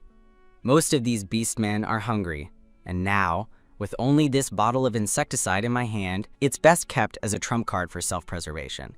There's no need to take it out now, and it could easily cause unnecessary trouble. The smoke of battle had disappeared somewhere, and Shen Ye and the others were still fighting hard. Shen Tang was a bit conflicted about whether to use the insecticide. Her mission was to conquer the male leads, and the male leads certainly couldn't die. Just then, she suddenly opened her eyes wide in shock. a fiery red figure appeared on the battlefield. Shen Ye transformed into his true form, a magnificent crimson tiger, completely red, as if shrouded in flames, full of mystery and noble texture, completely out of place with everything around him. The Beastmen and female stars present were all dumbfounded, and those swarms of insects scattered and fled, as if they had seen something terrifying. The crimson tiger strode elegantly, spraying a ball of flame from his center, burning all the insects and their eggs to ashes. Morale of the crowd instantly soared, and they successfully repelled the insect swarm in one go. At this moment, Xiaoyan also returned. He carried a large, bloody, messy something and threw it on the ground. His right hand transformed into a sharp claw, fiercely digging out a purple gold core from its abdomen. Finally, he set the corpse on fire, burning it to ashes. This was the instigator of this farce, an S-class mutated pet. Only by completely killing it would the insect swarm stop reproducing. At this moment, Anbei walked over, looking at Xiaoyan with adoration in her eyes. "Brother Xiaoyan, you're so amazing. If it weren't for you and Shenyan today, we probably wouldn't have made it out of here alive." Xiaoyan looked at her fawning expression, a cold smile on his lips. "Flattery is unnecessary. I don't like hearing it. If you have that much concern, you should worry more about your own mates." After speaking, he turned and left. But as he walked under a tree, he suddenly heard someone desperately calling his name in a faint voice. "Xiaoyan, help!" Xiaoyan followed the sound and looked up at the treetop. When he saw Shentang in the tree, his mouth twitched. Holy crap, how did this fat hag climb so high? At the same time, he found it somewhat inconceivable. With this fat hag's 300 jin weight, how did she climb up there? Shentang whimpered softly, feeling wronged. "Do you think I wanted to climb this high? If I didn't hide here, those insects would have devoured me long ago." Other females had their mates protecting them closely, but she could only fend for herself. Xiaoyan coldly urged, "Get down quickly, the team is about to leave. We don't have time to wait for you." Shentang looked down and almost fainted. Her voice trembled. No, I have acrophobia." Xiaoyan saw her cowardly appearance, and the impatience in his eyes slightly subsided. Didn't this fat hag used to be quite bold? She's really a troublesome fellow. He spread his arms, a playful smile on his face. "Close your eyes and jump down. I'll catch you." Shentang's mouth twitched at the sight. She knew this dogman was deliberately teasing her. If she jumped from that height and he didn't catch her, she'd be dead. Just then, Shen Ye and the others also came over. Seeing Shentang so high up in the tree, Shen Ye turned his head to stare at Xiaoyan, thinking he was playing a trick on Shentang. Xiaoyan let out a cold laugh. If he really wanted to get revenge on this fat hag, he wouldn't do something so childish. "Don't look at me like that. I didn't do anything. She's just stupid. She climbed up and can't get down." Su Kangjiu and the other two were all shocked. How did this fat hag climb up there? But now was not the time to worry about such things. The important thing was to save her first. They couldn't just leave her there to fend for herself. Shen Yi dragged over a thick cushioning mat and gestured for Shentang to jump down. But Shentang didn't have the courage. She hadn't felt anything climbing up, but looking down now, it was at least 20 or 30 meters. Just thinking about it made her tremble uncontrollably. The commotion here attracted many beastmen to watch. When they saw Shentang's pathetic state, they all burst into laughter. Ryder instantly felt humiliated and fiercely told Shentang to jump down quickly and stop making a fool of herself. Anbei saw this comical scene, and a hint of mockery flashed in her eyes. When she looked at Xiaoyan and the others again, she put on a sympathetic smile. "Prince Ryder, I have a mate who is a flying beastman. Why don't we have him transform and bring Shentang down?" Ryder gave her an exasperated glance. Who is this person? Why is she meddling here? Xiaoyan and the others didn't even bother to give her a second look. Anbei felt humiliated because no one paid attention to her, but she wouldn't direct her resentment toward Xiaoyan and the others. She only looked at the fat figure in the tree more fiercely, wishing Shentang would fall and die immediately. Just then, Su Kangju suddenly spoke. "Shentang, there's something behind you." Shentang immediately shrieked. She thought there was another snake behind her, and her foot slipped in fright, causing her to fall directly from the tree. A 200 to 300 jin weight falling from a high altitude even created a large pit in the cushioning mat. Shentang was in a terrible state. Her clothes, torn by sharp branches, revealing her pale, flabby flesh. But none of the onlookers pitied her. They all watched her like a clown performing. Shen Yi also frowned in disgust, but still stepped forward and asked softly, "Are you all right?" Shentang shook her head. Still in shock, she looked up at the tree. There was nothing there at all. She immediately realized she had been tricked, then glared fiercely at Shu Kangjiu. Shui Kangjiu, however, merely glanced at her indifferently and turned to leave. Seeing that there was no more fun to watch, the crowd also dispersed. A hint of jealousy appeared on Anbei's beautiful face. Didn't Xiaoyan and the others avoid Shentang like the plague, wishing she would die to be free? But now, the atmosphere of this group seems different from before. It's all because of that annoying Shentang, ruining her good fortune. She must find an opportunity to get rid of Shentang. A place full of dangers like this is perfect for accidents. On the way back, Shentang's face kept appearing in Xiaoyan's mind. He suddenly realized that he wasn't as disgusted as before. He had to admit that if Shentang hadn't intervened in time to give him mental comfort this time, he might have already sacrificed himself for the country. Congratulations, host! Xiaoyan's favorability plus 2-0. Shentang had just returned to her room when she heard the system's broadcast. Her face was full of black lines. She had just made a fool of herself, and Xiaoyan's favorability immediately increased. This dogman really likes to see her make a fool of herself. The system's voice sounded again, now issuing a side quest for the host. Provide mental comfort to at least one male lead. Reward, 1 slimming pill. Quest deadline, before 12 a.m. tonight. Shentang frowned slightly. The time is so tight. Xiaoyan and Su Kangji's aversion to her was too high. They probably wouldn't allow her to approach them. Ryder was venomous and picky, a typical looks-obsessed person. No need to even think about him. After careful consideration, she decided to find her childhood friend, the fox, Shen Ye. Shen Ye's favorability was the highest among the 5 male leads, and since he had overcome his aversion, it was the right time to make a move. She went to Shen Ye's armored vehicle to look for him, but his teammates said he wasn't there, probably went to relieve himself. After leaving, Shentang asked the system, "Can you locate Shen Ye?" Yes. Male-led Shen Yi has been detected in a hidden cave 1.5 kilometers away. He went that far just to go to the bathroom? Shentang didn't think much of it and immediately hurried over. But as soon as she reached the entrance of the cave, she heard a suggestive gasp. Shentang's face instantly turned red. She didn't know whether to go in, fearing she would walk in on an awkward scene.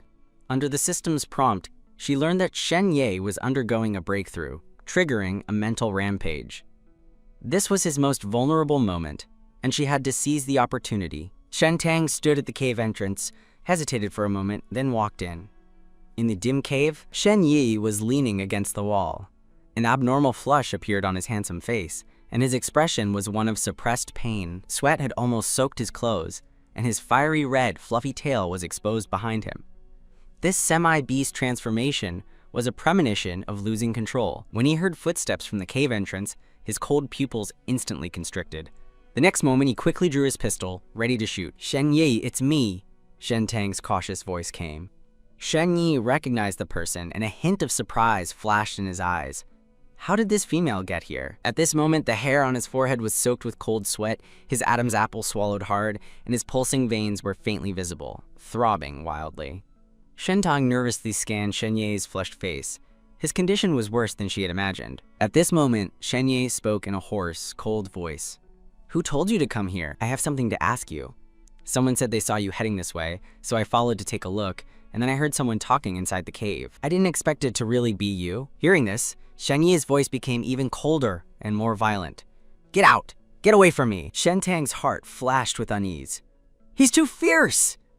At this moment, a bold thought suddenly flashed through her mind. A beastman experiencing a mental rampage was a common occurrence. There was no need for Shen Ye to run all the way to hide in a cave. If he stayed in the army, it would be easier for him to receive female assistance, unless his actions in this situation were more like someone trying to hide a secret from outsiders. But her mission was just to conquer the male leads. There was no need to dig deeper. Shentang swallowed and tentatively said, "I just want to help you with mental comfort. If you drag this out any longer." However, before she could finish, Shen Yi suddenly grabbed her neck. His bloodshot eyes gleamed with a cold light. Shentang was both wronged and scared. "I know you hate me. You don't want me to give you mental comfort, so forget it. I was just being stupid to come here and meddle." Shen Yi's lips were tightly pursed, and the strength in his palm slightly relaxed. "Don't mention what happened today to anyone else." The cold light in his eyes remained, as if he would immediately kill her and abandon her body in the wilderness if the female in front of him said the wrong thing. Shentang nodded fiercely. "I didn't see anything." Shen Ye wanted to say more, but at this moment he seemed to have lost all his strength. After a painful groan, he collapsed heavily to the ground. Shen Tang took the opportunity to bolt, but just as she reached the cave entrance, the man's hoarse voice came from behind her. "Come back!" She turned and walked back to his side, looking wronged but also a bit defiant. "Didn't you tell me to get lost?" Shen Yi felt the power within him becoming increasingly uncontrollable. He simply closed his eyes and gave up. Start the mental comfort. After getting his approval, Shen Tang was eager to try. Her gaze involuntarily fell on the man's flawless, handsome face. At this moment, he exuded a fatal charm. He was truly the legendary fox spirit that could bring ruin to nations. His fluffy, soft crimson foxtail gently swayed, occasionally brushing against her calves and ankles. Shen Tang's heart itched, and she secretly reached out and touched it. The fluffy feeling was simply intoxicating. Unexpectedly, this small act of mischief was discovered by Shen Yi. He instantly opened his eyes and looked at her with disgust. "What are you doing?" Shen Tang quickly smiled apologetically and said her hand slipped. Shen Yi's eyes were deep, but at this moment, he was too lazy to argue with this lustful female. Next, Shen Tang didn't dare to make any more inappropriate moves and fully immersed herself in mental comfort. The white light emanating from her palms slowly dispelled the black mist on Shen Yi's body. As the black mist became less and less, the man gradually fell into a deep sleep. After everything was completely cleaned up, Shen Tang's strength was almost exhausted. Thanks to the gold stone Shen Yi had given her last time, this time she only felt physically tired and didn't pass out as embarrassingly as before. The system's voice sounded. "Congratulations, host. You have completed the side quest. Provide mental comfort to at least one male lead. Reward: 1 slimming pill." Shen Tang looked at Shen Ye, who was sleeping on the ground, guessing he would wake up soon, so she didn't bother him further and hurried back. That night, she took the slimming pill while bathing. The system reminded her that she could use the beauty-boosting cream again. There was only one last dose of the beauty-boosting cream left. Shen Tang simply used all 10 points at once. 10 minutes later, she looked at herself in the mirror. The pimples on her face had completely disappeared, not even leaving acne marks. Her skin was smooth and clean, and her weight had dropped to 190 jin. Although she still looked fat to the naked eye, she at least had a waist now. Shen Tang was very satisfied with her current situation, stretched lazily, and lay on the bed, happily falling asleep. The next day, the city lord convened a meeting, requesting everyone to continue forward and complete the rescue mission. Previously, he had sent Xiao Yan and Lu Xiao with an elite force to investigate the contaminated species, but unexpectedly, they were besieged by powerful mutated creatures. Now only Xiao Yan had been found, the other teams remained unaccounted for. Females were also assigned tasks. There were many unbonded beastmen in the army, and the females needed to collectively provide mental comfort to these single males before battle to prevent accidents during combat. Shen Tang, having recovered C-grade mental power, was naturally assigned this task. When she arrived at the temporary square, the way people around her looked at her had subtly changed. That female who just walked by, was that Shen Tang? I almost didn't recognize her. Oh my god, how does she seem to be getting better looking lately? All the pimples on her face are gone and her skin looks very firm and smooth. Yeah, it's really strange. When I saw her yesterday, I thought her waist was as thick as a bucket. After just one night, she seems to have lost a lot more weight. Shen Tang listened to the discussions around her, a slight curve on her lips, feeling quite pleased. But just then, someone suddenly touched her from behind. Shen Tang immediately turned her head to look and saw a few scattered beastmen behind her, of average build, looking 40 or 50 years old. These were all old, single males who couldn't find females. Those who could come to this place of exile usually had some dirty deeds on their hands. A wave of bad luck and disgust welled up in Shen Tang's heart, but she didn't dare to rashly suspect others, thinking it might just be an accidental bump, so she didn't say anything. The middle-aged male beast saw that Shen Tang didn't suspect him, and his eyes became even more lecherous.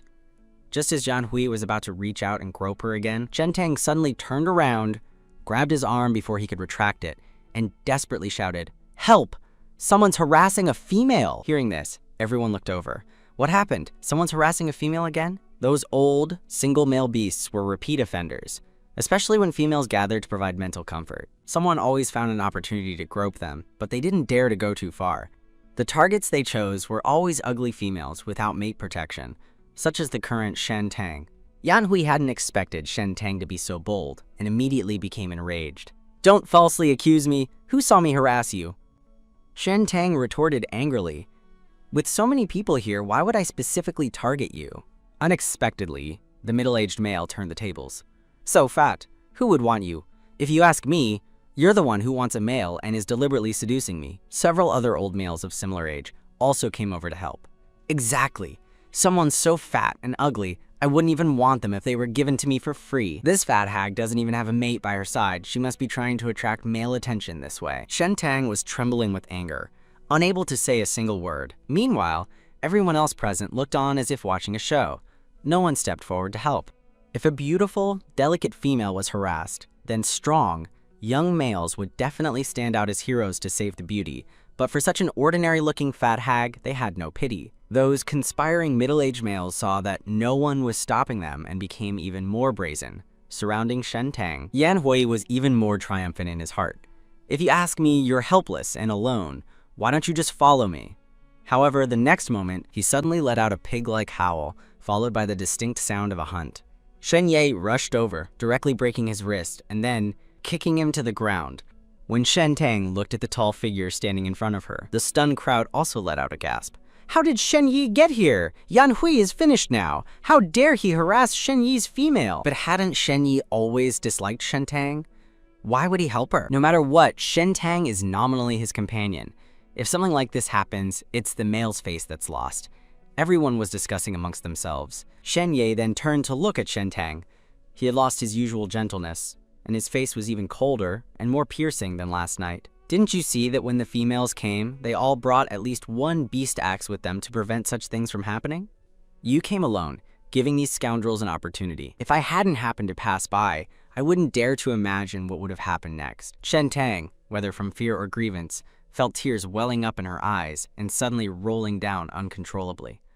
"Of course I know, but you all hate me, no one is willing to protect me, so I can only come by myself." Tears and snot streamed down her face. Her already unattractive features, squeezed onto her swollen face, made her even uglier. If it were before, Shen Yi would definitely have been disgusted, but at this moment, he didn't mock her.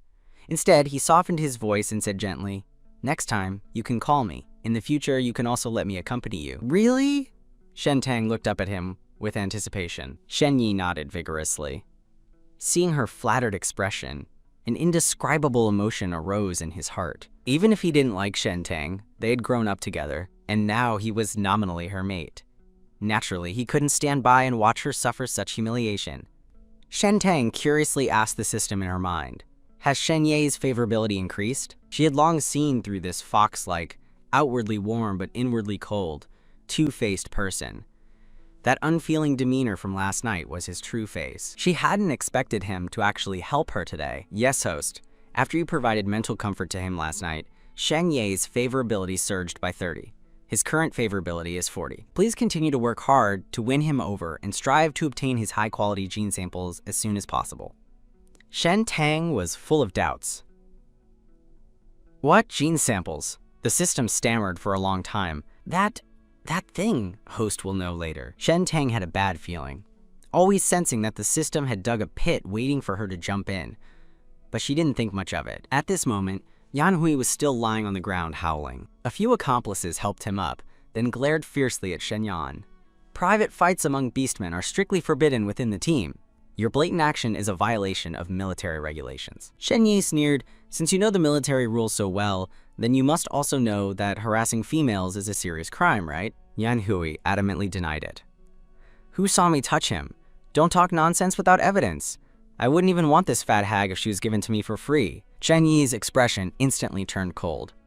"In that case, do you dare to come with me to see the city lord?" However, Yan Hui wasn't afraid at all. "Go then. Am I afraid of you or something?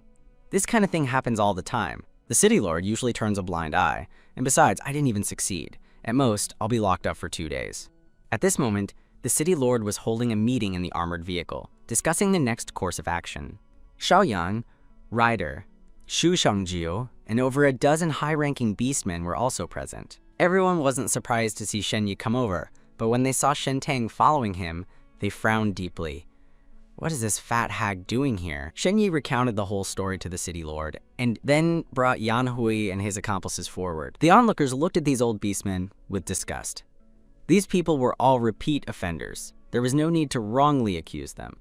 It was just unexpected that Shen Yi would specifically bring such a matter before the city lord. The city lord frowned and said he understood, but he didn't take it to heart, casually giving a 3-day confinement punishment as a warning. Xiao Yan, on the side, was very dissatisfied with this result. A fierce, murderous aura instantly erupted from him. It wasn't that he felt sorry for Shentang. He utterly loathed this fat hag, but no matter what, this female was nominally his female. He could bully her, but to be insulted by such old geezers was a slap in his face. He strode to Shentang's side and suddenly noticed that this fat hag had lost more weight, and the disgusting pimples on her face were all gone. Her skin looked soft and smooth, a world of difference from her former ugly appearance. Her changes these past few days were so great that Xiao Yan was momentarily dazed, almost unable to remember what she looked like before. Shentang saw Xiao Yan suddenly walk over and subconsciously took half a step back. But this dogman didn't leave. He just stopped in front of her, looking her over with interest. Shentang swallowed. Did this guy find something out? Did he realize I'm different from the original owner? She was about to say something to break the strange atmosphere when the man's deep, low voice sounded beside her ear. You are indeed different from before. Shentang's heart leaped. Ah, what does he mean? Xiao Yan scoffed and didn't answer. He turned and strode to the old males, a cold smile on his lips. Confinement? What kind of punishment is that? At this moment, his eyes suddenly turned bloodthirsty and cold. He grabbed the old male named Yan Hui, bound him with chains, and then kicked him out of the vehicle. Living is also a scoundrel. It's best to die. Xiao Yan's sudden action caught everyone off guard. The city lord's face paled. Xiao Yan, what are you doing? Xiao Yan sneered. Cleaning up scum, city lord. Dozens of armored vehicles drove steadily on the main road of the contaminated zone, followed by thousands of contaminated zombies, a dense black mass letting out roars. Xiao Yan's action was equivalent to directly throwing Yan Hui into the zombie swarm. The iron chain was connected inside the vehicle. Yan Hui couldn't keep up with the speed of the armored vehicle. He screamed desperately, but no one saved him. Soon, he lost strength and fell to the ground. Sharp stones and thorns on the ground pierced his body, dragging a long trail of blood across the ground. After a violent collision, at the moment the chain broke, he was instantly flung backward, then completely submerged by the surging zombie swarm, not even bones remaining. His accomplices instantly turned pale with fright. They didn't even have time to run and were all thrown out of the vehicle by Xiao Yan to become food for the zombie swarm. This scene happened in just a few minutes. Although the city lord looked displeased, he ultimately said nothing, only ordering that beastmen be strictly forbidden from harassing females in the future. Shentang hadn't even expected Xiao Yan to actively stand up for herself. Xiao Yan strode to her side, his voice as cold and disgusted as ever. Don't always do such embarrassing, stupid things. Do you only bully those weaker than you, using all your tricks on us? Hearing this, Shentang pouted. Sure enough, she was overthinking things. This dogman still dislikes her so much. He only acted because he was disgusted with her, and felt embarrassed by her. After this farce ended, Shentang went back to help the other single beastmen in the army with mental comfort. After all, she would be protected by the male beastmen on this journey, so it was only right for her to contribute. This time, no one was touching her. It went very smoothly. After completing the task, her mental power was also depleted. She planned to return to the armored vehicle to rest. At this moment, the system's broadcast suddenly sounded in her mind. Congratulations, host. Shen Ye's favorability, plus 2-0. Xiao Yan's favorability, plus 2-0. Ryder's favorability, plus 1-0. Shui, Kangji's favorability, plus 1-0. Shentang was pleasantly surprised. Today was a day of bountiful harvest. This increase in favorability was probably related to her comforting the male beastmen in the army. It should be known that mental comfort was extremely energy-consuming, and many females were too lazy to assist their mates, let alone strange male beasts. Most females would try their best to find excuses to shirk such tasks. Unless it was an emergency, they would reluctantly take action. If it were the original owner in this situation, she would definitely look for an opportunity to escape the mission. Shentang's changes over these past few days were noticed by the beastmen. Although they spoke disparagingly, it was impossible for them not to be touched in their hearts. No male would dislike a gentle and kind female. Even if she wasn't good-looking, their favorability would increase somewhat. In the following days, the contaminated species encountered by the team became increasingly formidable. Nearly 100 soldiers had already been lost. The team brought by the city lord was already the sharpest force in the city. If they couldn't rescue the lost team, and even lost this sharp force, it wouldn't be worth it. This also caused morale to drop further. Some people suggested that the city lord return along the original path, but at this point, they had already traveled more than half the distance, with only a few tens of kilometers left to the trap team's destination. How could they turn back halfway? But the path ahead would only become more dangerous. Without hope, the morale of the army would inevitably become unstable. Just then, Anbei suddenly brought good news. He had discovered a valuable purified gold mine a few kilometers ahead. As soon as this news came out, morale instantly soared. If they could find the gold mine and bring those purified gold stones back to the city, it would be a huge gain. The food and water sources used in the city were all contaminated and needed to be purified before consumption. Purification required purified crystal stones, so purified crystal stones were extremely valuable. Although Shentang and Anbei were at odds, she was also happy to hear this news. If they could obtain purified crystal stones, all the beastmen in the entire city would benefit. However, at this moment, the system suddenly issued a warning. The purified gold mine ahead is a trap set by a high-level contaminated species. Host, please leave the team as soon as possible. Shentang's face suddenly changed, and she immediately moved to find Shen Ye. There might be an ambush ahead. We have to take another route. Shen Yi looked at her meaningfully. An ambush? How do you know? Shentang deliberately spoke loudly, making sure all the beastmen present could hear her. She had to change the army's route as much as possible. She didn't want to go to her death with this group of beastmen. At this moment, Anbei walked out of the crowd, his words full of disgust and vigilance. Shentang, are you crazy? Don't spread rumors here and disturb everyone's mood. Shentang spoke with conviction. What I'm saying is true. There's really a dangerous contaminated zone ahead. How could such a large-scale purified crystal mine suddenly appear? This is clearly a trap set by contaminated species, just waiting for us to walk right into it. Hearing this, some people began to have doubts. A beastman asked Anbei, "Are you sure your mental power detection wasn't wrong?" Anbei immediately became furious. I have B-grade mental power. You don't believe me, but you believe a C-grade mental power trash? Do you even have brains? B-grade and C-grade mental power seem to only have one grade difference, but it was a chasm-like leap. C-grade and below mental power could only be used for comfort, while B-grade mental power could detect the environment. This was precisely Anbei's capital for arrogance. But now, Shentang, this piece of trash, dared to challenge him. Anbei's molars were almost ground to dust. You, a mere C-grade mental power user, can't even detect the environment. What right do you have to question my words? Shentang slowly uttered one word. Intuition. Are you joking? You want us to give up on the spiritual comfort based on your ridiculous intuition? The expressions of the people present were also ugly. Was this fat hag playing a trick on them?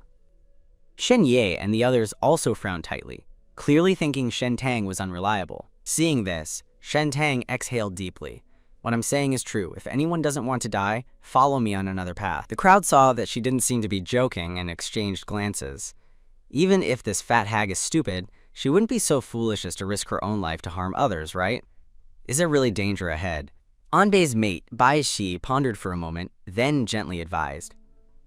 It is indeed unusual for a goldstone mine to suddenly appear ahead. Why don't we just forego this goldstone mine? Our mission on this trip is to find the lost team. Regardless of whether there is good fortune or disaster ahead, it is not within our plan. Anbei hadn't expected even his favorite mate to question him, and immediately became even more enraged. But the more this happened, the more he wanted to prove himself. He was a B-grade mental power female. How could he lose to this trash, Shentang, this ugly monster? Whoever believes this trash can go with her. When we get the goldstone mine, don't even think about getting half a piece. Although some people had doubts, whether for profit or trust, almost everyone stood by Anbei and the city lord. If they could really dig up purified goldstone, it would be an overnight fortune for anyone. Shentang also knew that her words held no convincing power. She pursed her lips and looked at Shen Yi. Shen Yi frowned, hesitated for a moment, then decided to take another route with Shentang. Shentang's face was filled with surprise, thinking that Shen Yi believed what she said. In fact, Shen Yi didn't believe there was danger ahead. Shen Tang leaving the team would surely be a dead end, and he couldn't just watch her go to her death. Anbei looked at Shen Ye with a look of dismay. What was even more unbelievable to him was that Xiaoyan also stood behind Shen Tang. His posture was lazy and casual. Whatever. Fewer people, more peace. Su Kangju's eyes flashed with a deep meaning. He said nothing, just leisurely walked behind him to show his stance. Ryder was full of doubt and indignation. Are these three guys crazy? This fat hag is going crazy again. Why are they joining in the fun? But he looked disdainfully at the remaining stragglers of the army. Being with them was worse than being with Xiaoyan and the others. At least they were guaranteed. Thinking this, he also hesitantly walked behind Shen Tang. The four men had different thoughts. Shen Tang didn't care what they were thinking. She had achieved her goal anyway. As the four mates joined Shen Tang's faction, dozens of beastmen also successively stepped forward. Xiaoyan and the others were the pillars of the army, and many loyal followers, as well as several females, also stepped forward. They didn't want to take high risks. Anyone with a discerning eye could see that it was safer to follow Xiaoyan and the others. Seeing this scene, Anbei gritted his teeth furiously. He only said to Shen Tang grimly, "Just wait to be humiliated." Shen Tang sneered and said nothing. Let's wait and see who will be humiliated in the end. Anbei heavily bumped her shoulder as he left, then turned his head, looking unwillingly at Xiaoyan and the others. Everyone knew he liked Xiaoyan and the others. He was clearly the most excellent female in the city.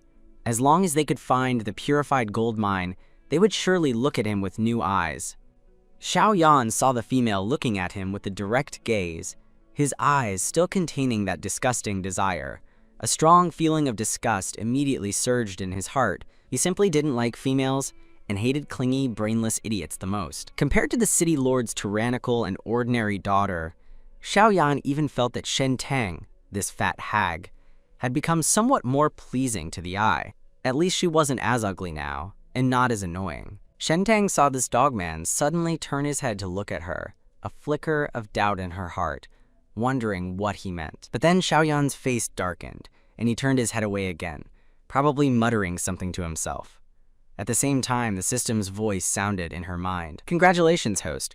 Xiaoyan's favorability plus 10. Shen Tang was stunned. This dogman's favorability increased so inexplicably. Most of the beastmen still followed the city lord to search for the purified goldstone mine. Shen Tang's team went to another secluded path. After nightfall, Shen Tang wasn't sleepy, so she sat by the campfire outside the tent, staring blankly. Shen Yi walked over and handed her a bottle of nutrient solution. Have something to eat. Shen Tang shook her head. I don't like drinking nutrient solution. She took out a few pieces of jerky from her light brain space. This was dry food she had prepared before coming. However, the moment she bit into it, a well-defined, bony hand swiftly snatched the jerky away. You're already so fat, and you're still eating? Shen Tang's mouth twitched. Give me back my jerky! This is my dinner tonight! You're already so fat. Eat less. I'll help you lose weight. Xiaoyan looked at her still fat body, undisguised disgust flashing in his eyes. However, the dry jerky in his hand smelled quite good. He chewed it twice, and the next moment, his eyes lit up. It tastes good! Where did you buy it? Shen Tang smiled proudly. Of course I made it myself. Xiaoyan snorted disdainfully. This fat hag is lazy and gluttonous. How could she have made it? Shen Tang was too lazy to explain again, and took out another piece of jerky from her space, eating it with relish. Xiaoyan didn't know what he was thinking. He turned and left. A moment later, he dragged over a wild beast resembling a cow, processed it on the spot, and took out a few pieces of the tenderest meat. Make it for me now. I'm hungry too. After eating the jerky earlier, he suddenly found the nutrient solution difficult to swallow. Shen Tang's face was full of black lines. How can jerky be made and eaten fresh? She turned to look at the campfire in front of her and immediately had an idea. How about we eat barbecue today? It's even tastier than jerky. The seasonings Shen Ye had given her were still in her light brain space, just waiting to be used. Xiaoyan frowned slightly. He had never heard of barbecue. Most beastmen lived by drinking nutrient solution and eating raw meat. Studying recipes was a waste of time for them. Shen Tang suddenly felt they were quite pathetic. How boring life must be without enjoying delicious food. She immediately told Xiaoyan to find some branches to make a barbecue grill and called Shen Ye to help her marinate the meat and make skewers. Xiaoyan was initially dismissive, but seeing the two of them busy and Shen Tang's confident demeanor, he actually became a little curious. What kind of tricks could this guy pull off? So he turned and went into the woods to find dry firewood. These two idiots actually believe that lazy, gluttonous fat hag can cook? Ryder scoffed in his heart, too lazy to stay with them, fearing he would also be infected with stupidity. Shu Kangju, on the other hand, transformed into his true form and lazily coiled himself on a tree, not bothering to join in the fun at all. Half an hour later, Xiaoyan held a blackened something, his face full of disgust. "This is what you call barbecue?" he thought. "This fat hag isn't trying to poison them, is she?" Shen Tang's face was embarrassed. "This was a mistake. I didn't control the heat well. I'll grill it for a shorter time next time. You'd better not be deliberately wasting food, or you'll go hungry from now on." Xiaoyan's face was cold. He must have lost his mind today to actually believe her. Although Shen Yi didn't speak, judging from his tightly knitted brows, he clearly didn't believe Shen Tang either. This time, Shen Tang gradually mastered the heat. The meat quickly turned golden brown and dripped oil. The gradually spreading aroma made the two men beside him uncontrollably swallow their saliva. A moment later, Shen Tang took out the skewers. "Try them. How are they?" Xiaoyan had long been unbearable with the aroma of the meat. He took a skewer and shoveled it into his mouth. The next moment, his pupils lit up. "Delicious!" Although it was so hot that he gasped for breath, he didn't slow down, like a hungry ghost reincarnated. Shen Ye saw Xiaoyan eating with such relish. He also put aside his prejudice and started eating. His eating manners were very elegant and refined, giving off a feeling of extreme enjoyment. Ryder was lying in front of a tree not far away, cultivating himself behind closed doors, but suddenly caught a whiff of an enticing meat aroma. He swallowed hard and looked up, only to find that Shen Tang and the others were barbecuing. How could it smell so good? Could this fat hag really cook? At this moment, a hint of regret appeared on his face. If he had gone to help earlier, he could have gotten some too. But for him to actively ask for food was absolutely impossible. He utterly loathed this fat hag and didn't want to have any relationship with her. It's just a barbecue anyway. As a noble prince of New Atlantis, what delicacies haven't I tasted? Ryder got up irritably and moved to a farther spot, but that meat aroma kept drifting into his nose, causing his saliva to flow wildly and preventing him from sleeping. He felt that this fat hag was definitely doing it on purpose. Ryder gave them a cold glare from afar, turned over, and tried to block out the meat aroma. But he had always disdained drinking nutrient solution and hadn't eaten anything all night, so he was already ravenous. Now, he was even more craving it to the point of going crazy. It was impossible to get him to willingly ask for food. He had no desire to be associated with females. Shen Tang, however, smiled, frequently glancing at Ryder, hoping to entice that arrogant merman to come over and beg for food. But he underestimated the merman's resolve. Such a fragrant aroma hadn't even tempted him. A hint of frustration flickered in Shen Tang's heart. After thinking it over, he still took a few skewers of meat and walked over. Ryder saw Shen Tang approaching and inwardly prayed, "What do you want?" "I saw you hadn't eaten anything tonight, so I brought you some roasted meat," Shen Tang said. Only then did Ryder notice the skewers in his hand, and his sarcastic remarks caught in his throat. Although he was drooling uncontrollably from hunger, he still retorted stubbornly, "I don't need your charity, and don't even think I'll ever like you." Shen Tang was utterly speechless. This guy was truly suffering for the sake of his pride. He shoved the skewers into Ryder's hand. "Eat it if you want. I personally brought it to you. Why are you still being so fussy?" Exposed, Ryder flared up in anger. "I don't want to eat it." Shen Tang couldn't be bothered to argue further.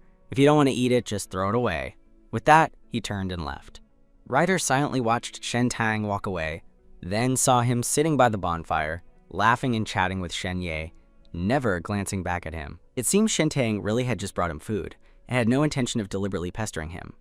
Could this fat woman really have changed? He swallowed hard, looking at the skewers in his hand, and finally couldn't resist taking a bite. Crispy on the outside, tender on the inside, with juices overflowing, it was simply the best thing he had ever eaten in his life. His gaze towards Shen Tang softened, tinged with a complex emotion.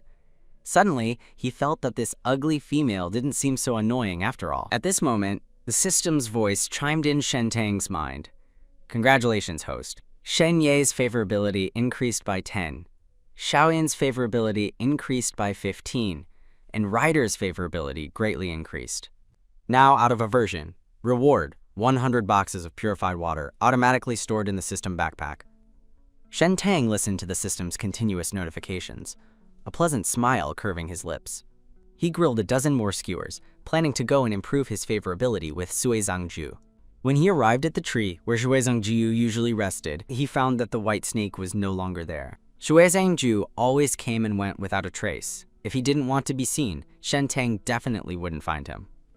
Shen Tang sighed, having to give up for now. Meanwhile, at the camp, other beastmen were unable to sleep due to the enticing aroma.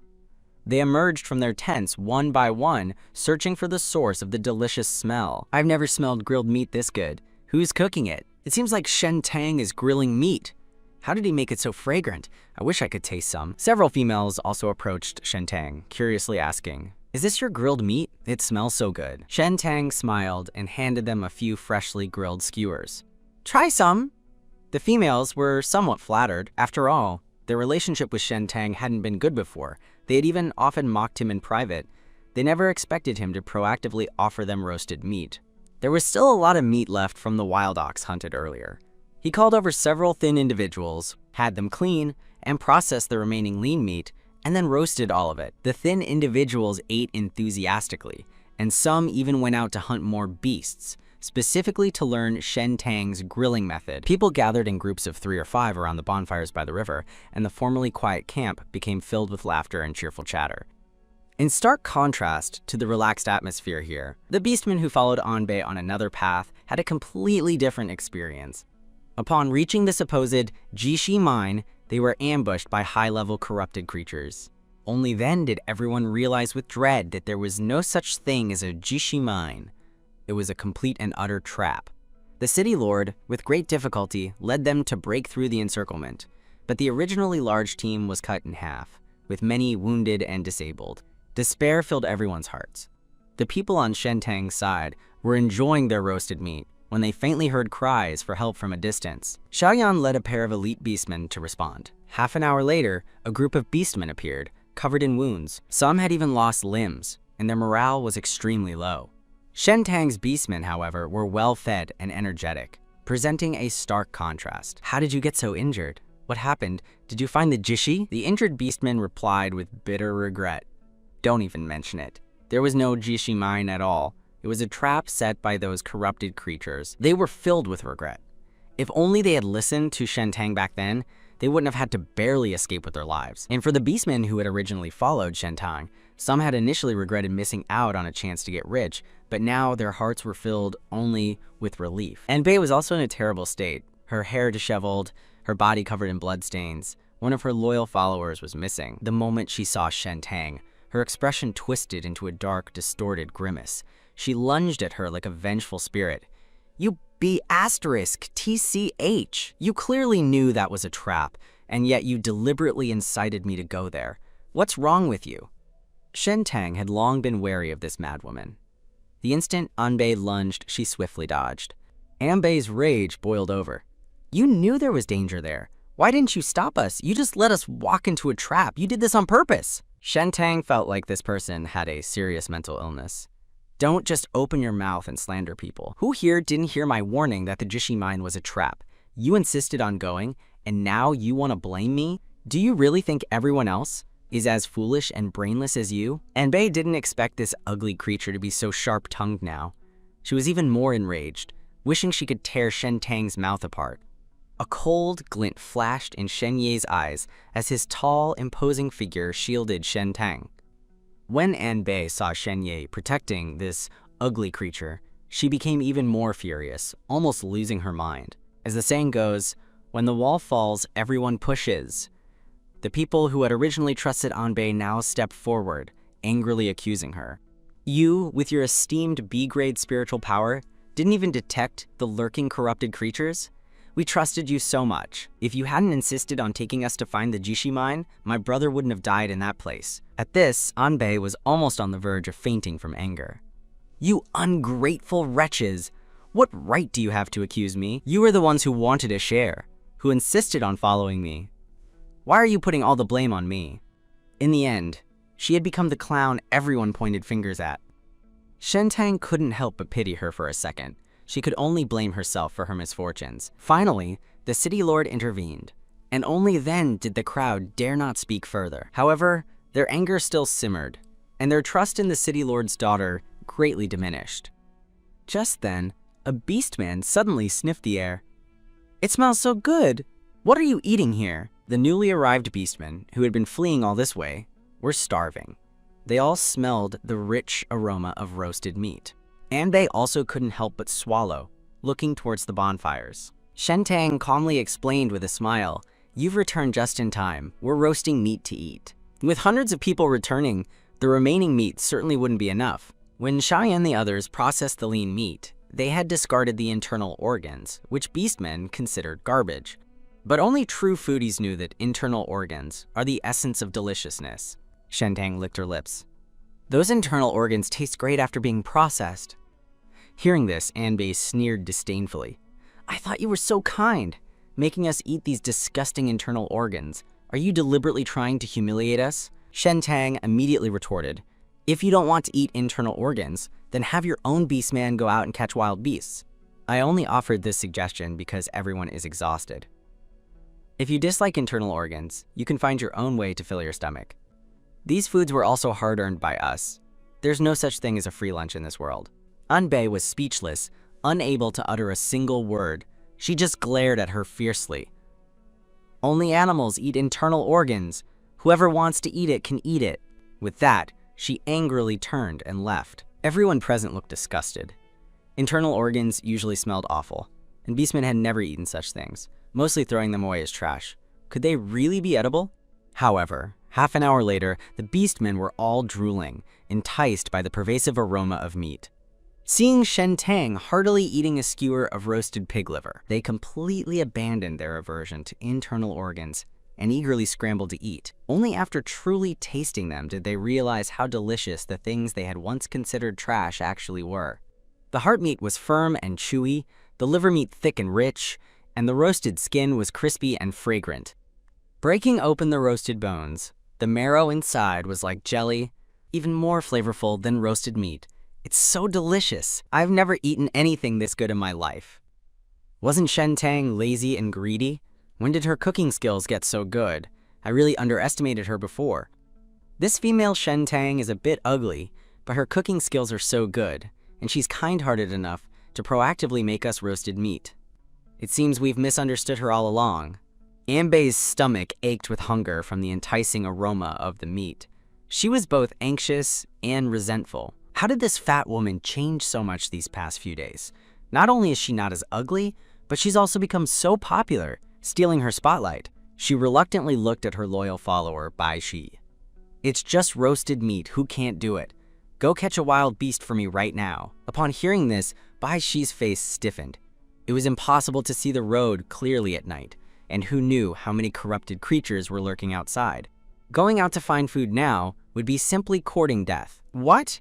Even you want to defy me?"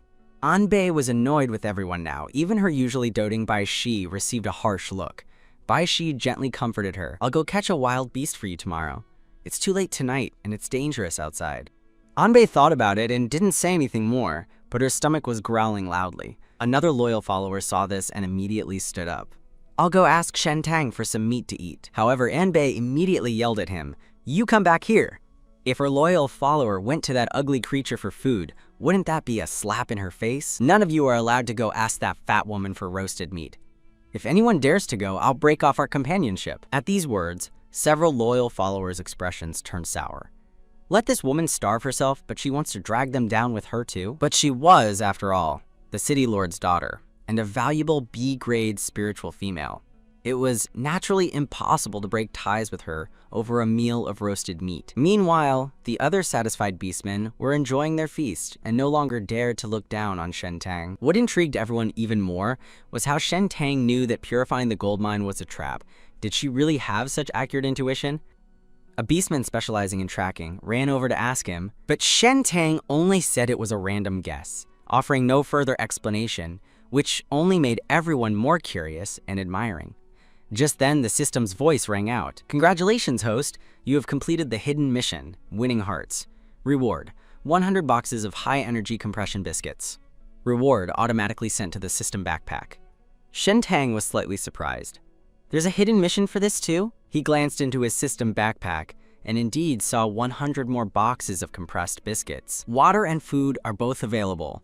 How afraid is this system of him being stranded in the wilderness? As Shen Tang pondered this, the system's notification sound rang out again, now issuing a new side mission for the host. Help the male lead, Lu Xiao, escape danger. Reward, 1 facial feature enhancement. Mission duration, 3 days. Please complete the mission as soon as possible, host. Shen Tang thought to herself, this mission isn't difficult. I just need to follow the team to the destination. It was just a bit rushed on time. And at this moment, Shen Ye, who had just finished an impromptu meeting, walked over and announced that due to the heavy casualties and dwindling dry rations, the city lord was demanding the team return the way they came. Hearing this, Shen Tang frowned slightly. So the Beastmen trapped in the contaminated zone? They're just abandoning them? Shen Yi glanced at her, surprised that this female would, for once, care about distressed Beastmen, but then he smiled. Do you think the city lord is really that kind-hearted? He spent a fortune and personally led the troops out to save people? After so many days, those people must already be dead. Even if we rush back now, it would be pointless.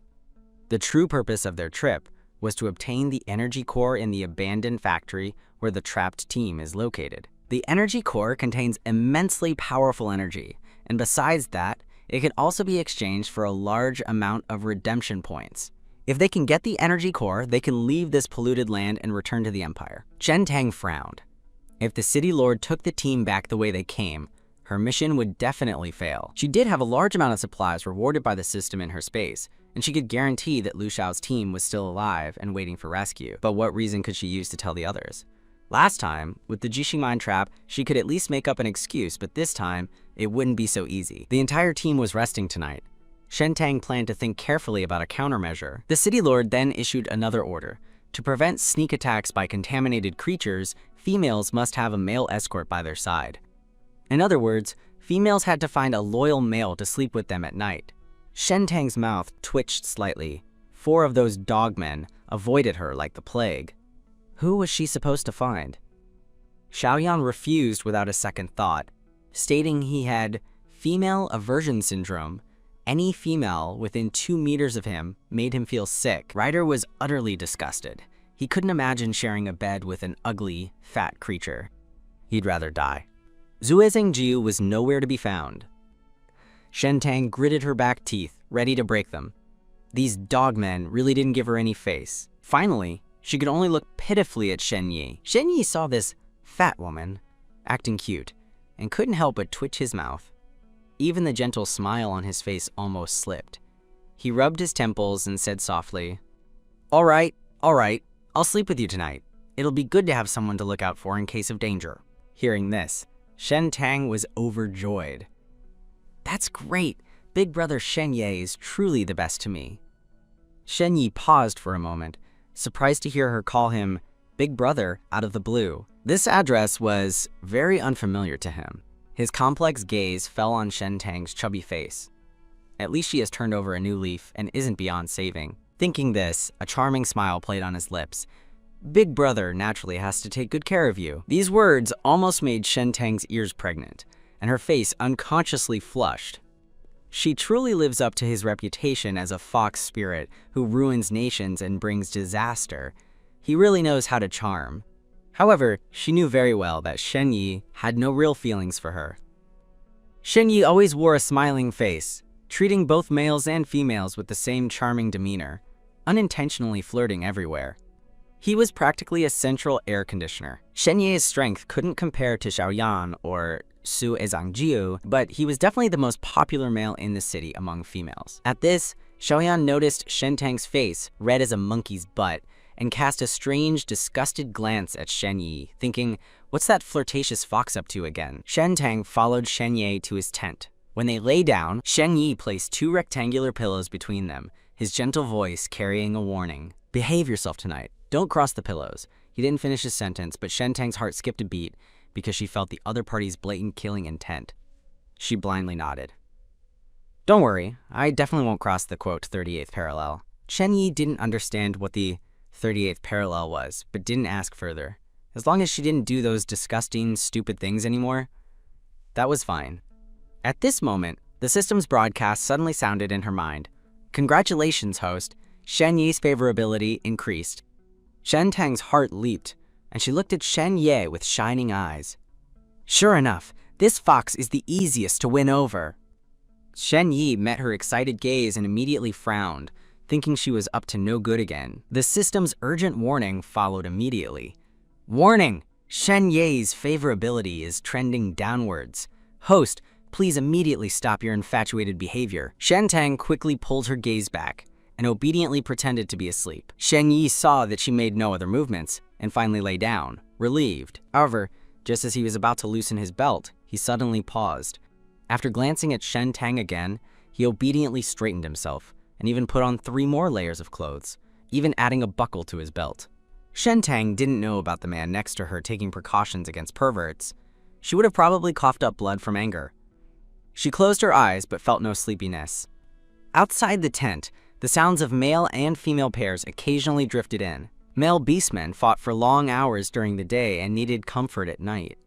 And the best comfort, naturally, was the most primitive method. Shen Tang even felt a little aroused listening to it. She secretly peeked at Shen Ye, who had his back to her, wondering if he was asleep. Shen Yi, however, was also wide awake. He suppressed the agitation in his heart, got up, and coldly stated, "I'm going out to change shifts," then left the tent. Half an hour later, just as Shen Tang forced herself to fall asleep, she was jolted awake by the system's alarm. Host, wake up! Someone is trying to harm you. Shen Tang instantly lost all sleepiness. Who's trying to harm me? At the same time, she got up and looked outside in horror. However, the next moment, the ground beneath her feet instantly cracked open. A rough hand suddenly grabbed her ankle, dragging her into the earth. Shen Tang didn't even have time to scream for help before she instantly vanished from the spot. When Shen Tang next woke up, she found herself being carried on the shoulder of a short, stout male beastman. Who are you? What do you want to do? Shen Tang tried to move, only to find her entire body bound by chains, unable to move at all. She quickly asked the system in her mind and discovered that this place was over a dozen miles from the camp. The Rock Rat Beastman just silently carried her, having run this far. The Rock Rat Beastman sneered in response. Blame it on offending someone you shouldn't have. Miss Anbei specifically sent me to deal with you. I'm just doing a job for money, so just accept your fate. Shen Tang's face turned grim. She knew Anbei had held a grudge against her, but she never expected her to actually dare to make a move. The Rock Rat Beastman took her to a secluded mountain cove. Looking down from above, it was a dark, sprawling area. Shen Tang vaguely heard the roaring sounds of some kind of creature, and goosebumps rose all over her body. The Rock Rat Beastman was clearly afraid of those creatures. He didn't dare to proceed further, but casually threw Shen Tang onto the ground. Just stay here. Those things will come for you soon. With that, he instantly burrowed into the ground and disappeared. But he didn't anticipate that Shen Tang had the system. Unlocking the chains was simple. After freeing herself, Shen Tang wanted to return the way she came and expose the crimes of those bastards. However, the system's voice suddenly rang in her mind again. Location detected. The male lead. Suizang Jiu, at the lake 2 kilometers ahead. Host, please proceed with the strategy as soon as possible. Shen Tang was both surprised and speechless. She was barely able to protect herself now. How could she be in the mood to strategize and please men? The system calmly analyzed. After the host disappeared, there was panic in the camp. Shen Yi led people to search everywhere for the host's whereabouts, and the mastermind, Anbei, must surely believe you're dead this time. It would be better for the host to return later, suddenly appearing from the dead to scare them to death. Shen Tang hesitated for a moment, then nodded. Then I'll follow your advice and go find Shui Zhangju first. The moonlight gently bathed the silver blue lake. Half an hour later, Shen Tang, covered in dirt, hid behind a tree, then witnessed a dreamlike scene unfold before her. A silver-haired man emerged from the water, his upper body clad in some sort of uniform, his broad shoulders and narrow waist looking both lean and powerful. Shen Tang's eyes widened. She hadn't expected such a perk after being bestowed by the heavens, but because she was too excited, she unconsciously took a step forward, accidentally stepping on dead branches and leaves. Who's there? Shui Zhangju heard the movement and suddenly turned his head to look in Shen Tang's direction. Shen Tang, startled, quickly retreated backward, crouching down to try and hide her plump figure behind the large tree. But then the movement in front of him ceased. She cautiously peeked her head out towards the lake, only to find the figure in the water had vanished. As she wondered, a cold, damp breath suddenly assaulted her from behind, and at the same time, a deep, resonant voice boomed in her ear. "Are you looking for death?" Shen Tang, startled, plopped down onto the ground, looking in horror at the man who had appeared behind her like a ghost. "Weren't you just bathing in the water? How did you suddenly get behind me?" Shui Zhangju radiated a murderous aura. "Who gave you the nerve to spy on me bathing?" Shen Tang quickly explained, "I didn't intentionally come to spy on you. I just happened to pass by and accidentally stumbled upon you." However, Shui Zhangju didn't believe her nonsense at all. He casually reached out and clamped her neck. Shen Tang's face instantly turned crimson. "What I said is true. If you don't believe me, go back to the camp and ask. I was murdered tonight. That person threw me into the contaminated zone, wanting me to fend for myself. I really didn't lie to you." Shui Zhangju dangerously narrowed his eyes, pondering for a moment before loosening his cold grip. Shen Tang fell to the ground, clutching her neck and coughing violently. Shui Zhangju, however, turned to leave without the slightest hint of concern. Shen Tang, seeing this, quickly got up and called out to him, "Don't go! I need you to come with me. A female like me stuck in the contaminated zone definitely won't survive tonight." Shui Zhangju's voice was cold and sarcastic. "What does that have to do with me? If you keep following me, I don't mind sending you to your death first." Shen Tang's heart seized up. Other male leads might just be venomous in speech, but this snake wasn't bluffing her. In the original novel, this snake beast's personality was extremely reclusive. The contaminated empire was like an uninhabited land to him. A big reason he was reluctant to follow the team was to avoid Shen Tang. It was too unrealistic to actively ask for his protection.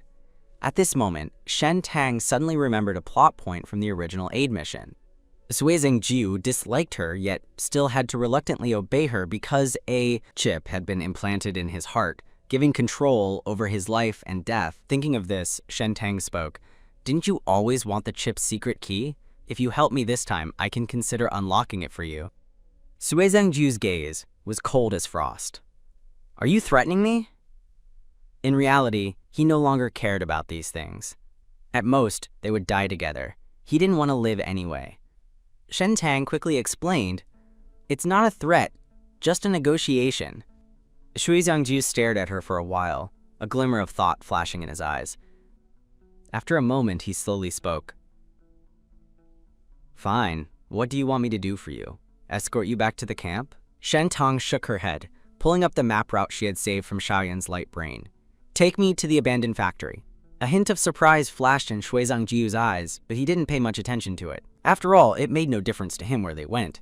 He scanned the map and then turned to walk. He walked at a steady pace, showing no intention of waiting for Shen Tang. Shen Tang had to run just to keep up with his speed. The two walked along the direction marked on the map. The closer they got to the abandoned factory, the more contaminated creatures they encountered, and their levels increased. However, these contaminated creatures were powerless against Shui Zhangju, and all became food for the giant snake. Shen Tang felt both safe and scared by his side, fearing that he might get annoyed and swallow her too. Sui Zhangju sensed her nervous feelings. He, who had been silent all the way, suddenly asked, "Where exactly is the secret key?"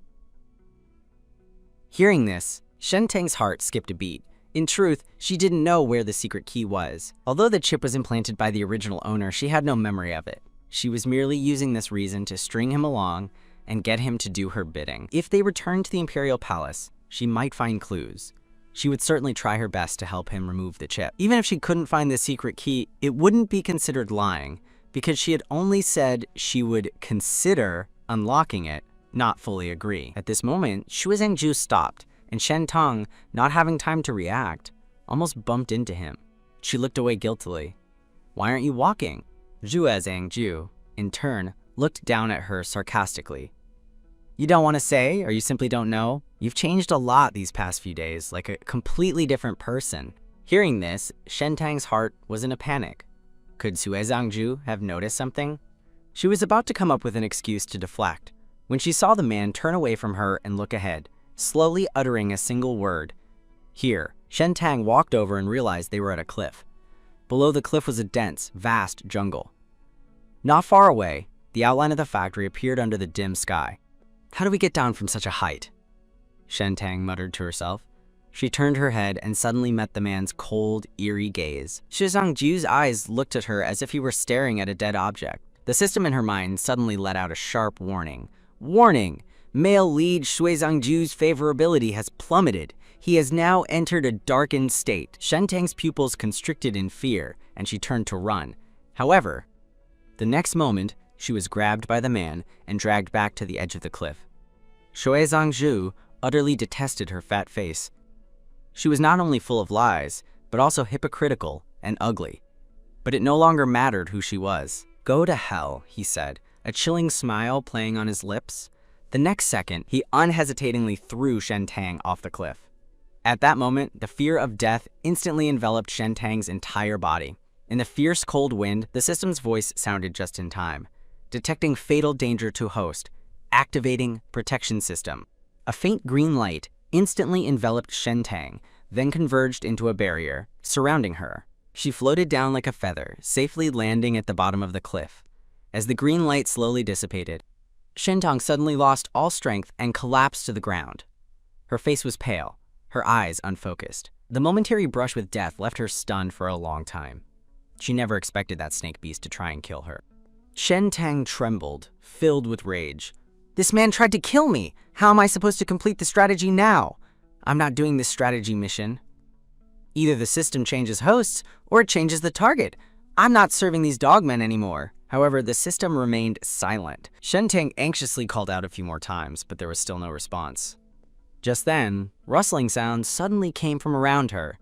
Immediately after, thousands of insects crawled out of the ground. Shen Tang got goosebumps at the sight. She immediately took out the insect repellent from her system backpack and sprayed wildly.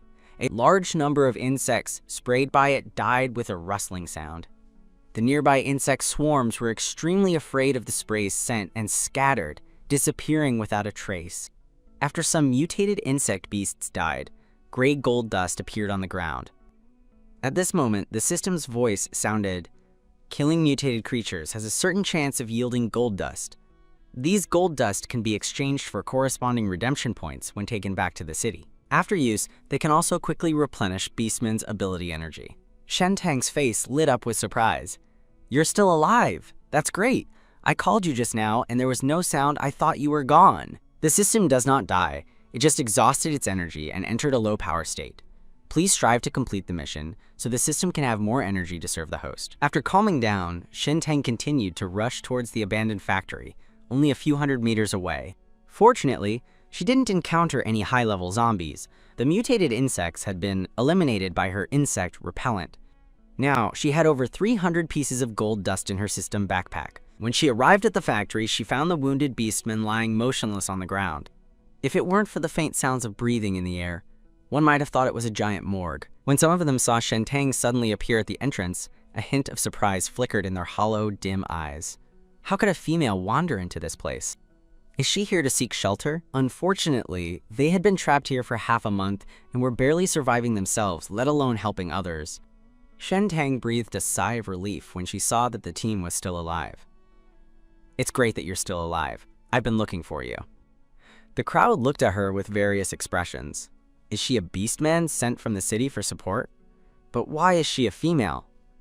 Their eyes held a certain expectation. At least the city still remembered them. They hadn't been abandoned. The support troops will be here soon, right? You're here to give us a heads up, aren't you? We can finally leave this hellhole. Shen Tang saw the beastman's excited expressions. She hesitated for a moment, then decided to tell the truth. You've been abandoned. The support troops sent from the city were attacked and have already returned the way they came. I accidentally ended up here. The crowd instantly froze, their faces filled with confusion and emptiness. Shen Tang stated that she wanted to see their captain. The beastman immediately became wary. What's your relationship with him? I'm his companion. Hearing this, everyone looked incredulous. Isn't the captain's companion that ugly, fat Shen Tang, who everyone in the city hated? And this female in front of them, although considered ugly among ordinary people, was much better than that fat Shen Tang. Could it be that she's trying to trick them into seeking shelter? Shen Tang's face was covered in black lines. She almost forgot that this group of beastmen stereotypes about her were still stuck in the past.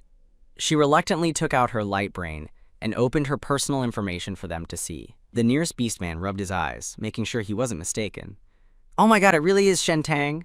The personal information authentication on the light brain can't be faked, but how did she suddenly become not so ugly?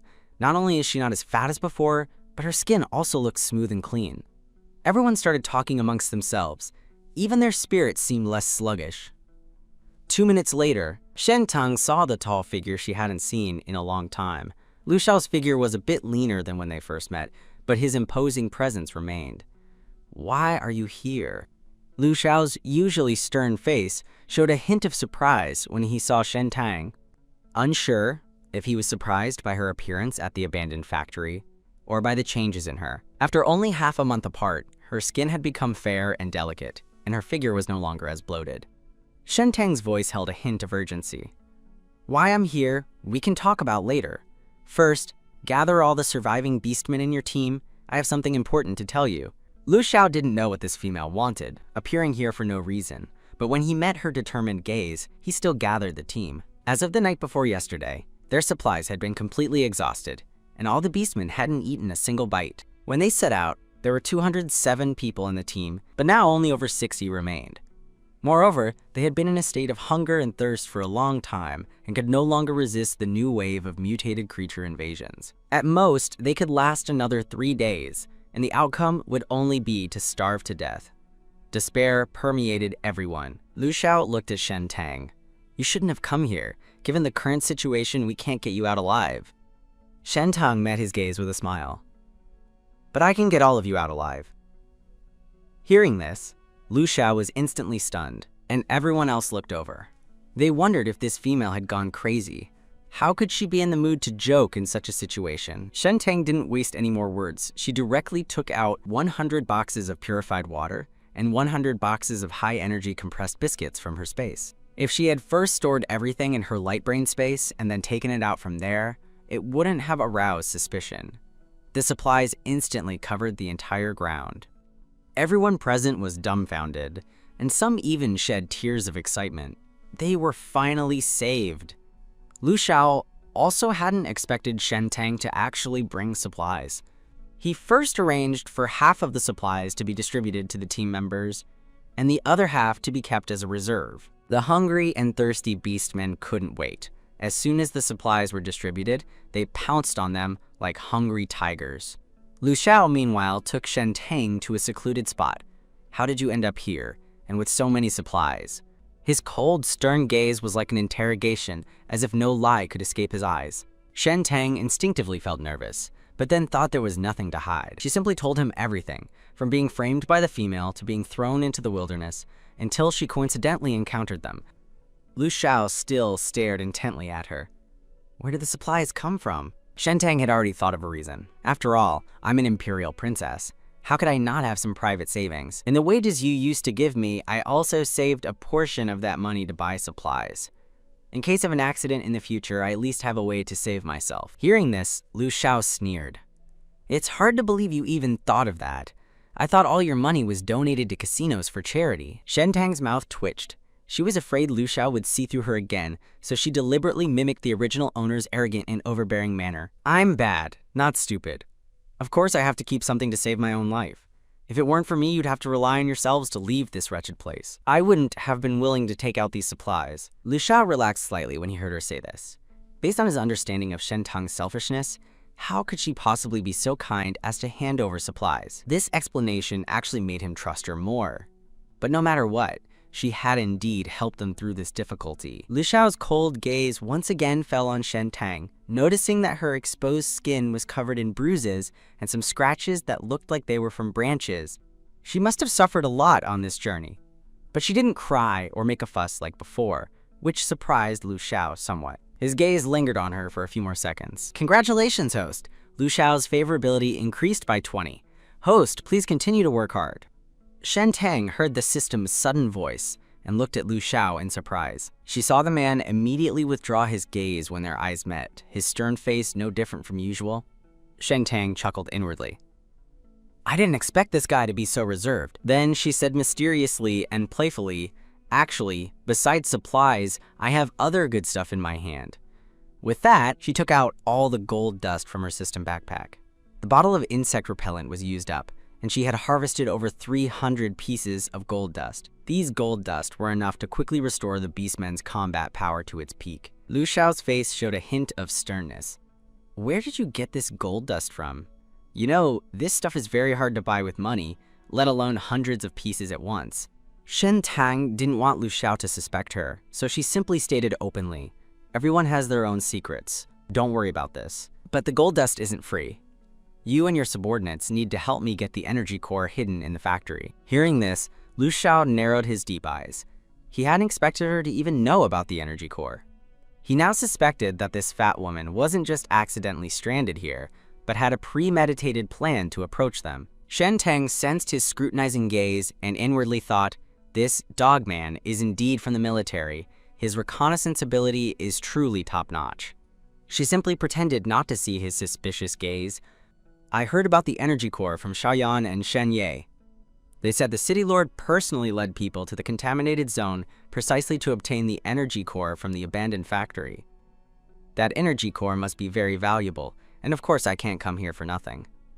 We need to get our hands on this good stuff," Lu Xiao said. Hearing her, Lu Xiao knew that Xiaoyan had safely returned to the troops and felt a sense of relief. He walked to the table and pulled out a file.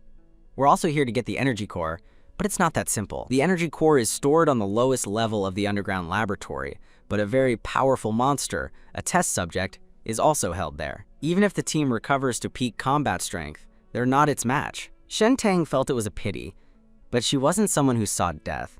If they truly couldn't beat it, she would just have to give up. The gold dust she had was useless to her, so she simply gave it all to Lu Xiao to gain favorability. Lu Xiao looked at her suspiciously but ultimately accepted it. "The entire team will rest tonight. We'll depart tomorrow morning. You can rest in this workshop for now." Before leaving, he told Shen Tang, "Thank you. Congratulations, host. Favorability gained. Please continue to work hard." Shen Tang, physically and mentally exhausted, found a few stacked mattresses in a corner and collapsed, falling into a deep sleep. In her hazy sleep, she heard the low growl of some creature, which instantly jolted her awake. She got up and walked out of the room, finding that several other beastmen were also awake, but they were lazily yawning, clearly accustomed to the sound. Shen Tang could clearly feel the sound coming from underground, but seeing that no one else was concerned, she figured it was probably nothing. So she returned to the room, intending to continue sleeping. However, the next second, a violent explosion suddenly erupted from deep underground. The entire factory trembled. All the beastmen in the factory were instantly startled awake. Someone yelled, "Run! That monster is out!" Hearing this, Shen Tang's face turned pale, and she immediately followed the beastmen, frantically rushing outside. She instinctively looked back and saw a massive creature crawling out of the broken elevator shaft. Lu Xiao and some of the beastmen were using suppressing fire against the monster, buying time for the others to escape. When Shen Tang saw the scene outside the factory, her pupils suddenly constricted. Mutated creatures surrounded the factory, at least 1,000 of them, densely packed. Some beastmen transformed into their beast forms and fought desperately against the mutated creatures. If it had been before, they would have had no chance. But tonight, they were well fed and energized by the gold dust, and were actually holding their own against this group of mutated species. But the situation on Lu Xiao's side was dire, because the monster seemed to feel no pain. No matter how they attacked, it could tear a small one to shreds with a single bite. At this rate, the complete annihilation of the army was only a matter of time. Shen Tang's mind raced, and she suddenly thought of an idea. She shouted towards Lu Xiao's direction, "Lure this monster outside." Hearing this, all the beastmen present inwardly cursed. Is this fat woman crazy? High-level mutated species can control lower-level ones. They even suspected that the ones outside were lured by this monster, and Shen Tang still wants to release it? If they unite, wouldn't they die even faster? Although Lu Xiao didn't understand what Shen Tang intended, recalling what she had done today, a hint of wavering appeared in his heart. In an instant, he transformed into a majestic eagle, his sharp talons wielding powerful wind blades, directly tearing off a large chunk of the monster's flesh. Monster was instantly enraged by this, and charged fiercely at the eagle with blood-red eyes. As Lu Xiao swooped down next to Shen Tang, he grabbed her and flew outside. Shen Tang quickly took out the blue potion from her embrace and threw it at the monster behind them. The scent emitted by this berserker potion had a maddening effect on contaminated creatures, causing them to go berserk and furiously attacked the source of the scent. Lu Xiao's eyes flashed with a hint of disgust. He never expected her to have something like this. The moment the glass bottle shattered on the monster, the scent of the blue liquid rapidly permeated the air. The mutated creatures outside suddenly lost interest in the warriors and instead redirected their attacks, roaring as they rushed towards the giant monster. The test subject let out an angry roar. With one swipe, dozens of mutated species were splattered. But the number of mutated species was too great. Even an elephant would fear thousands of ants. The people watching this scene were all stunned. What's happening? Why are they fighting among themselves? But no matter what, this was their best chance to escape. Just as Lu Xiao was about to lead Shen Tang away, she urgently patted Lu Xiao's steel-like eagle claws. "Don't go yet! Put me down first!" Lu Xiao's deep voice held a hint of anger.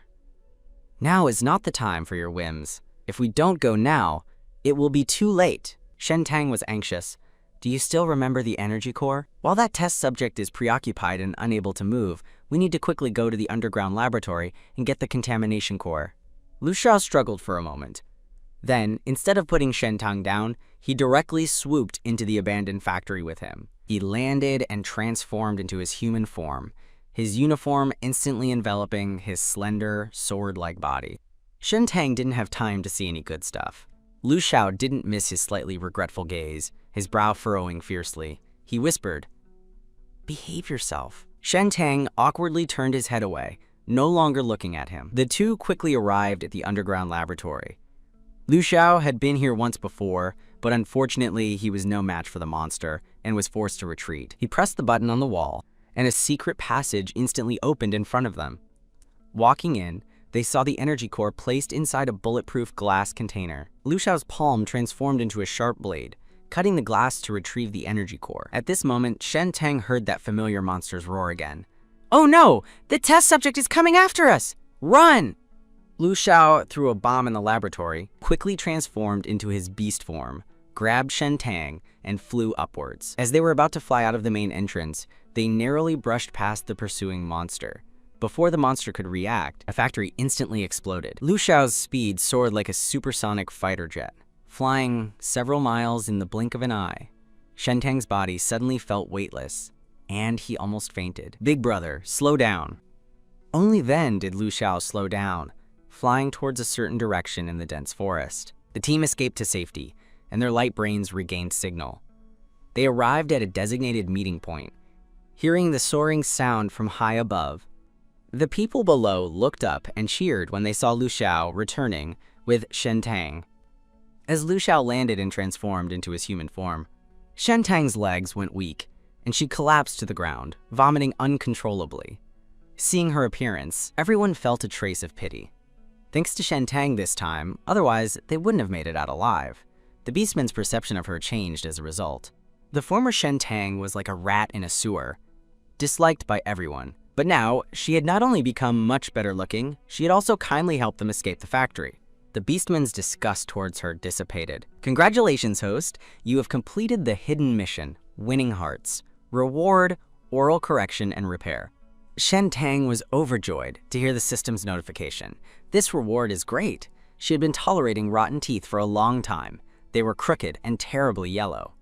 No matter how many times she brushed her teeth a day, there was always a faint odor.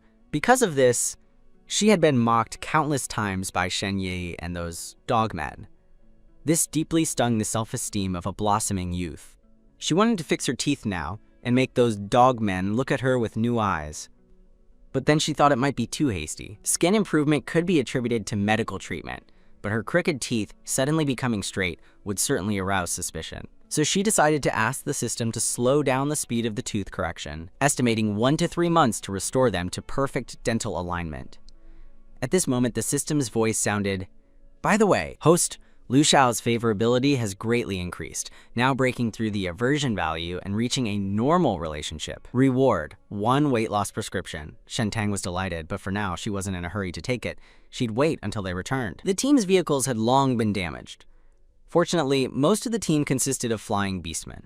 Each flying beastman could carry one other person back. Lu Xiao searched for a while, but couldn't find Shen Tang. Later, he found her secretly hiding behind a tree, doing something. His brow furrowed, and he called out in a low voice, "The team is about to set off! Get ready!" Okay, I'll be right there! Shen Tang quickly emerged from behind the tree, beaming. Lu Xiao had never seen Shen Tang smile so brightly and couldn't help but look at her face a few more times. He wondered if it was his imagination, but he felt like Shen Tang didn't look as ugly when she smiled today, and it was even quite pleasant. However, he didn't pay too much attention to it.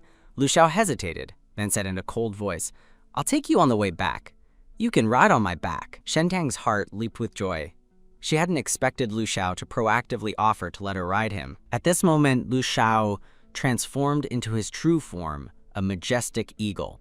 His physique was huge and powerful, his feathers shimmering with a metallic luster, exuding a beauty of strength and speed. Just now, in the abandoned factory, due to the urgency of the situation, he hadn't paid much attention.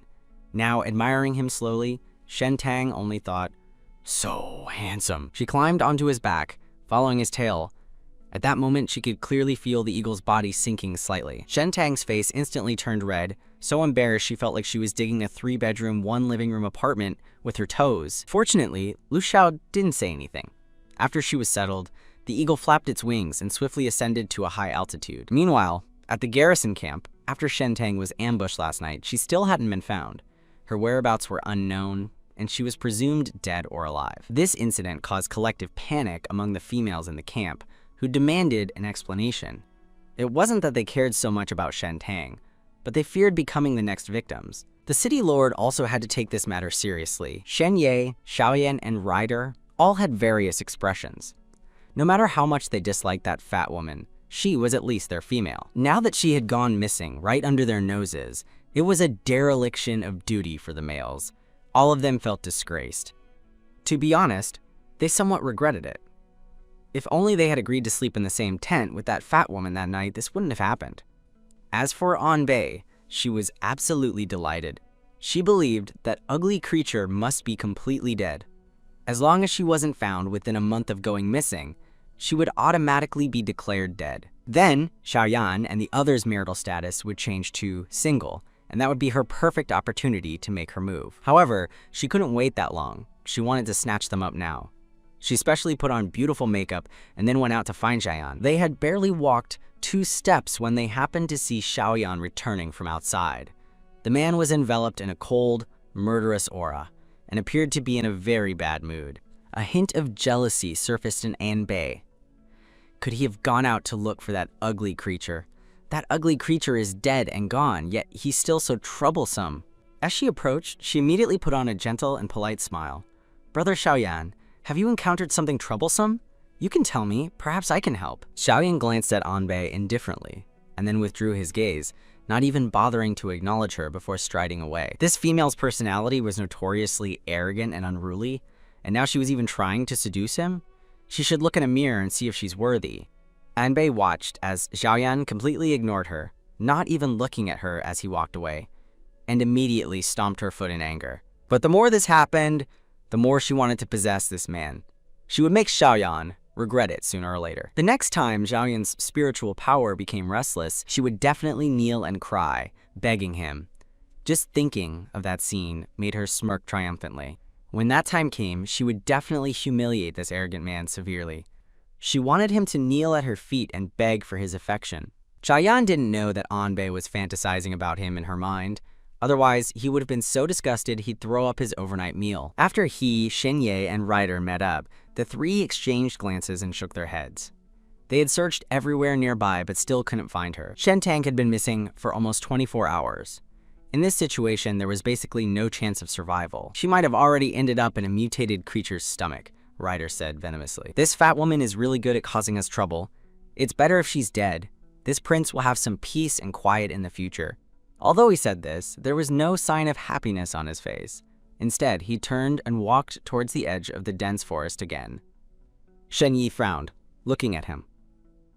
"What are you gonna do?" Ryder replied irritably. "Go look again, see if that fat woman is really dead. I need to see her alive or see her corpse." He wasn't truly concerned about her, because among the 5 of them, he and that fat woman were part of an imperial marriage alliance. If that fat woman really died, he would become a widowed official, unable to remarry. Xiaoyan's face was cold, showing no emotion. Shen Yi, however, looked guilty. It was all his fault for not keeping an eye on her. He was about to go search further afield when he suddenly caught sight of Shui Zhengju walking over from not too far away. This snake beast always came and went without a trace, and he didn't expect him to appear today. Shen Yi walked forward in surprise and asked, "You're often outside. Have you seen Shen Tang? She went missing last night." Shui Zhengju glanced at him and said faintly, "No." Shen Yi deeply exhaled a mouthful of carbon dioxide. Shui Zhengju subtly sized him up. He knew what kind of person this fox was, a two-faced schemer with honeyed words and a dagger in his heart. On the surface, he was quite good to Shen Tang, but in reality, his disgust for her was definitely no less than his own. But now, this anxious expression seemed to hold a bit of genuine emotion. Could that female have given them some kind of bewitching potion these past few days? Shui Zhangju sneered inwardly. It's a pity they'll never find her. She fell off the cliff and was smashed to pieces.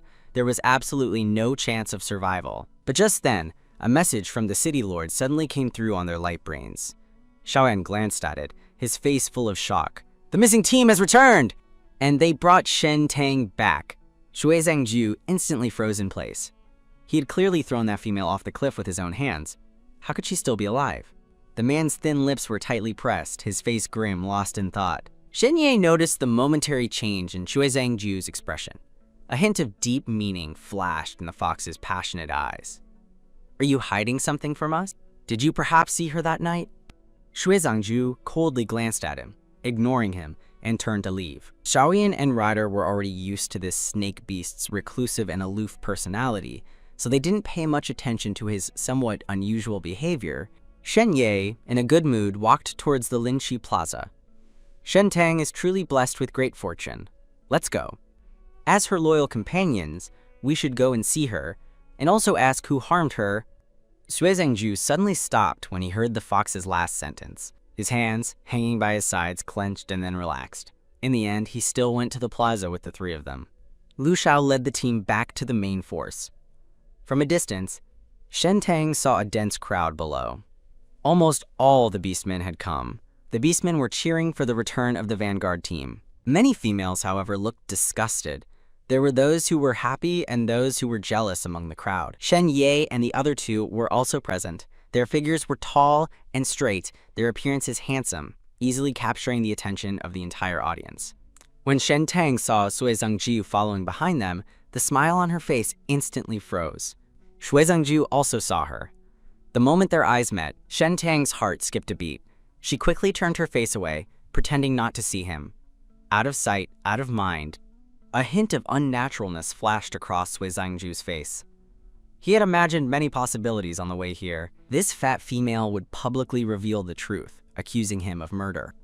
If that happened, he would be directly executed. Or perhaps she would become hysterical, roaring and going crazy, questioning why he did it. But she did none of that. Instead, she coldly ignored him. Ling Qi, death by 1,000 cuts, was not terrifying. The process of waiting for Ling Qi was the most agonizing. Shui Zhangju, who is reclusive by nature, had long since lost the desire to live. Rather than becoming a lowly dog chained up, he would rather bite his master back before death and drag him down with him. He would rather this fat woman declare his death now than deliberately string him along. What exactly does she want to do? For the first time, he couldn't see through this shallow and foolish female. Shui Zhangju stared intently at the plump figure, not even realizing that a never-before-felt interest in Shen Tang was rising within him. And when a man develops an interest in a woman, it is often the beginning of something fatal. Congratulations, host. Shui Zhangju's favorability increased by 20, currently at 80 from aversion. Host, please continue to work hard. Shen Tang's face was covered in black lines when she heard the system's sudden voice. Is this snake really mentally ill? When I was being humble and trying to please him, his favorability dropped, and he even tried to kill me. Now that I'm ignoring him, his favorability is skyrocketing. At this moment, the city lord called Lu Xiao over for questioning. Lu Xiao glanced at Shen Tang and said faintly, "You didn't rest well last night either. Go back and rest first." Shen Tang had been anxious and frightened for the past 2 days, not getting a single good night's sleep. After returning to a safe environment, exhaustion washed over her. She walked towards the tent, planning to get some good sleep. Lu Xiao told the city lord about his experiences over the past half month. not even concealing the fact that Shen Tang had brought supplies and helped them break through the encirclement. The city lord listened, his face full of disbelief. Where did that useless female get the supplies? Could it be from her previous savings? He thought about it, and it was indeed possible. After all, she was an exiled imperial princess. Logically, her assets should have been confiscated long ago. But who could guarantee that she didn't secretly stash away some private money? The city lord was only puzzled for a moment, then believed this explanation. What he cared about was another matter. What about the energy core? Did you find it? Lu Xiao shook his head, regretting. Below the abandoned factory, there's an underground hive laboratory. I found that the energy core is hidden on the lowest level of the laboratory, but unfortunately there's also a high-level ability test subject there. We were no match for it, and could only escape first. I didn't get the energy core. What he said this time was also true. The energy core was not in his hands, but had been stored by Shen Tang in her light brain space. Lu Xiao also believed that the energy core was obtained by Shen Tang and did not belong to him. Therefore, the ownership of the energy core was entirely in Shen Tang's hands. He did not intend to tell the city lord about this. The city lord looked disappointed, then casually asked a few more questions before waving Lu Xiao away to rest. After Lu Xiao left, the city lord waved another Beastman over. This person was his informant planted in Lu Xiao's patrol team, loyal to him, responsible for monitoring Lu Xiao's every move. The city lord was well aware that the arrogant young elites in the city were not loyal to him, especially Xiaoyan and the other 5, whose powerful strength made him feel a growing sense of crisis and forced him to be vigilant. The summoned Beastman recounted the events in full. His account basically matched what Lu Xiao had said. A hint of doubt flashed in the city lord's eyes. It seems Lu Xiao wasn't lying. Could it be that he was overthinking things? At this moment, the Tiger Clan Beastman suddenly remembered something else. Oh, there's one more thing. I saw Lu Xiao return to the factory before retreating, and then he came out again after only about 10 minutes. Afterward, the factory exploded. Everything inside should be gone. Hearing this, the city lord's eyes darkened. Lu Xiao returned to the factory before retreating, and even deliberately blew up the laboratory. Shen Tang returned to his tent and immediately fell asleep. After this ordeal, no one should be bothering him for a while. Just as he was about to fall asleep, the system's notification sounded in his mind. Congratulations, host. You have completed the side mission. Help the male lead, Lu Xiao, escape danger. Reward, 1 facial feature enhancement. The host can choose any part of the facial features to adjust according to your preference.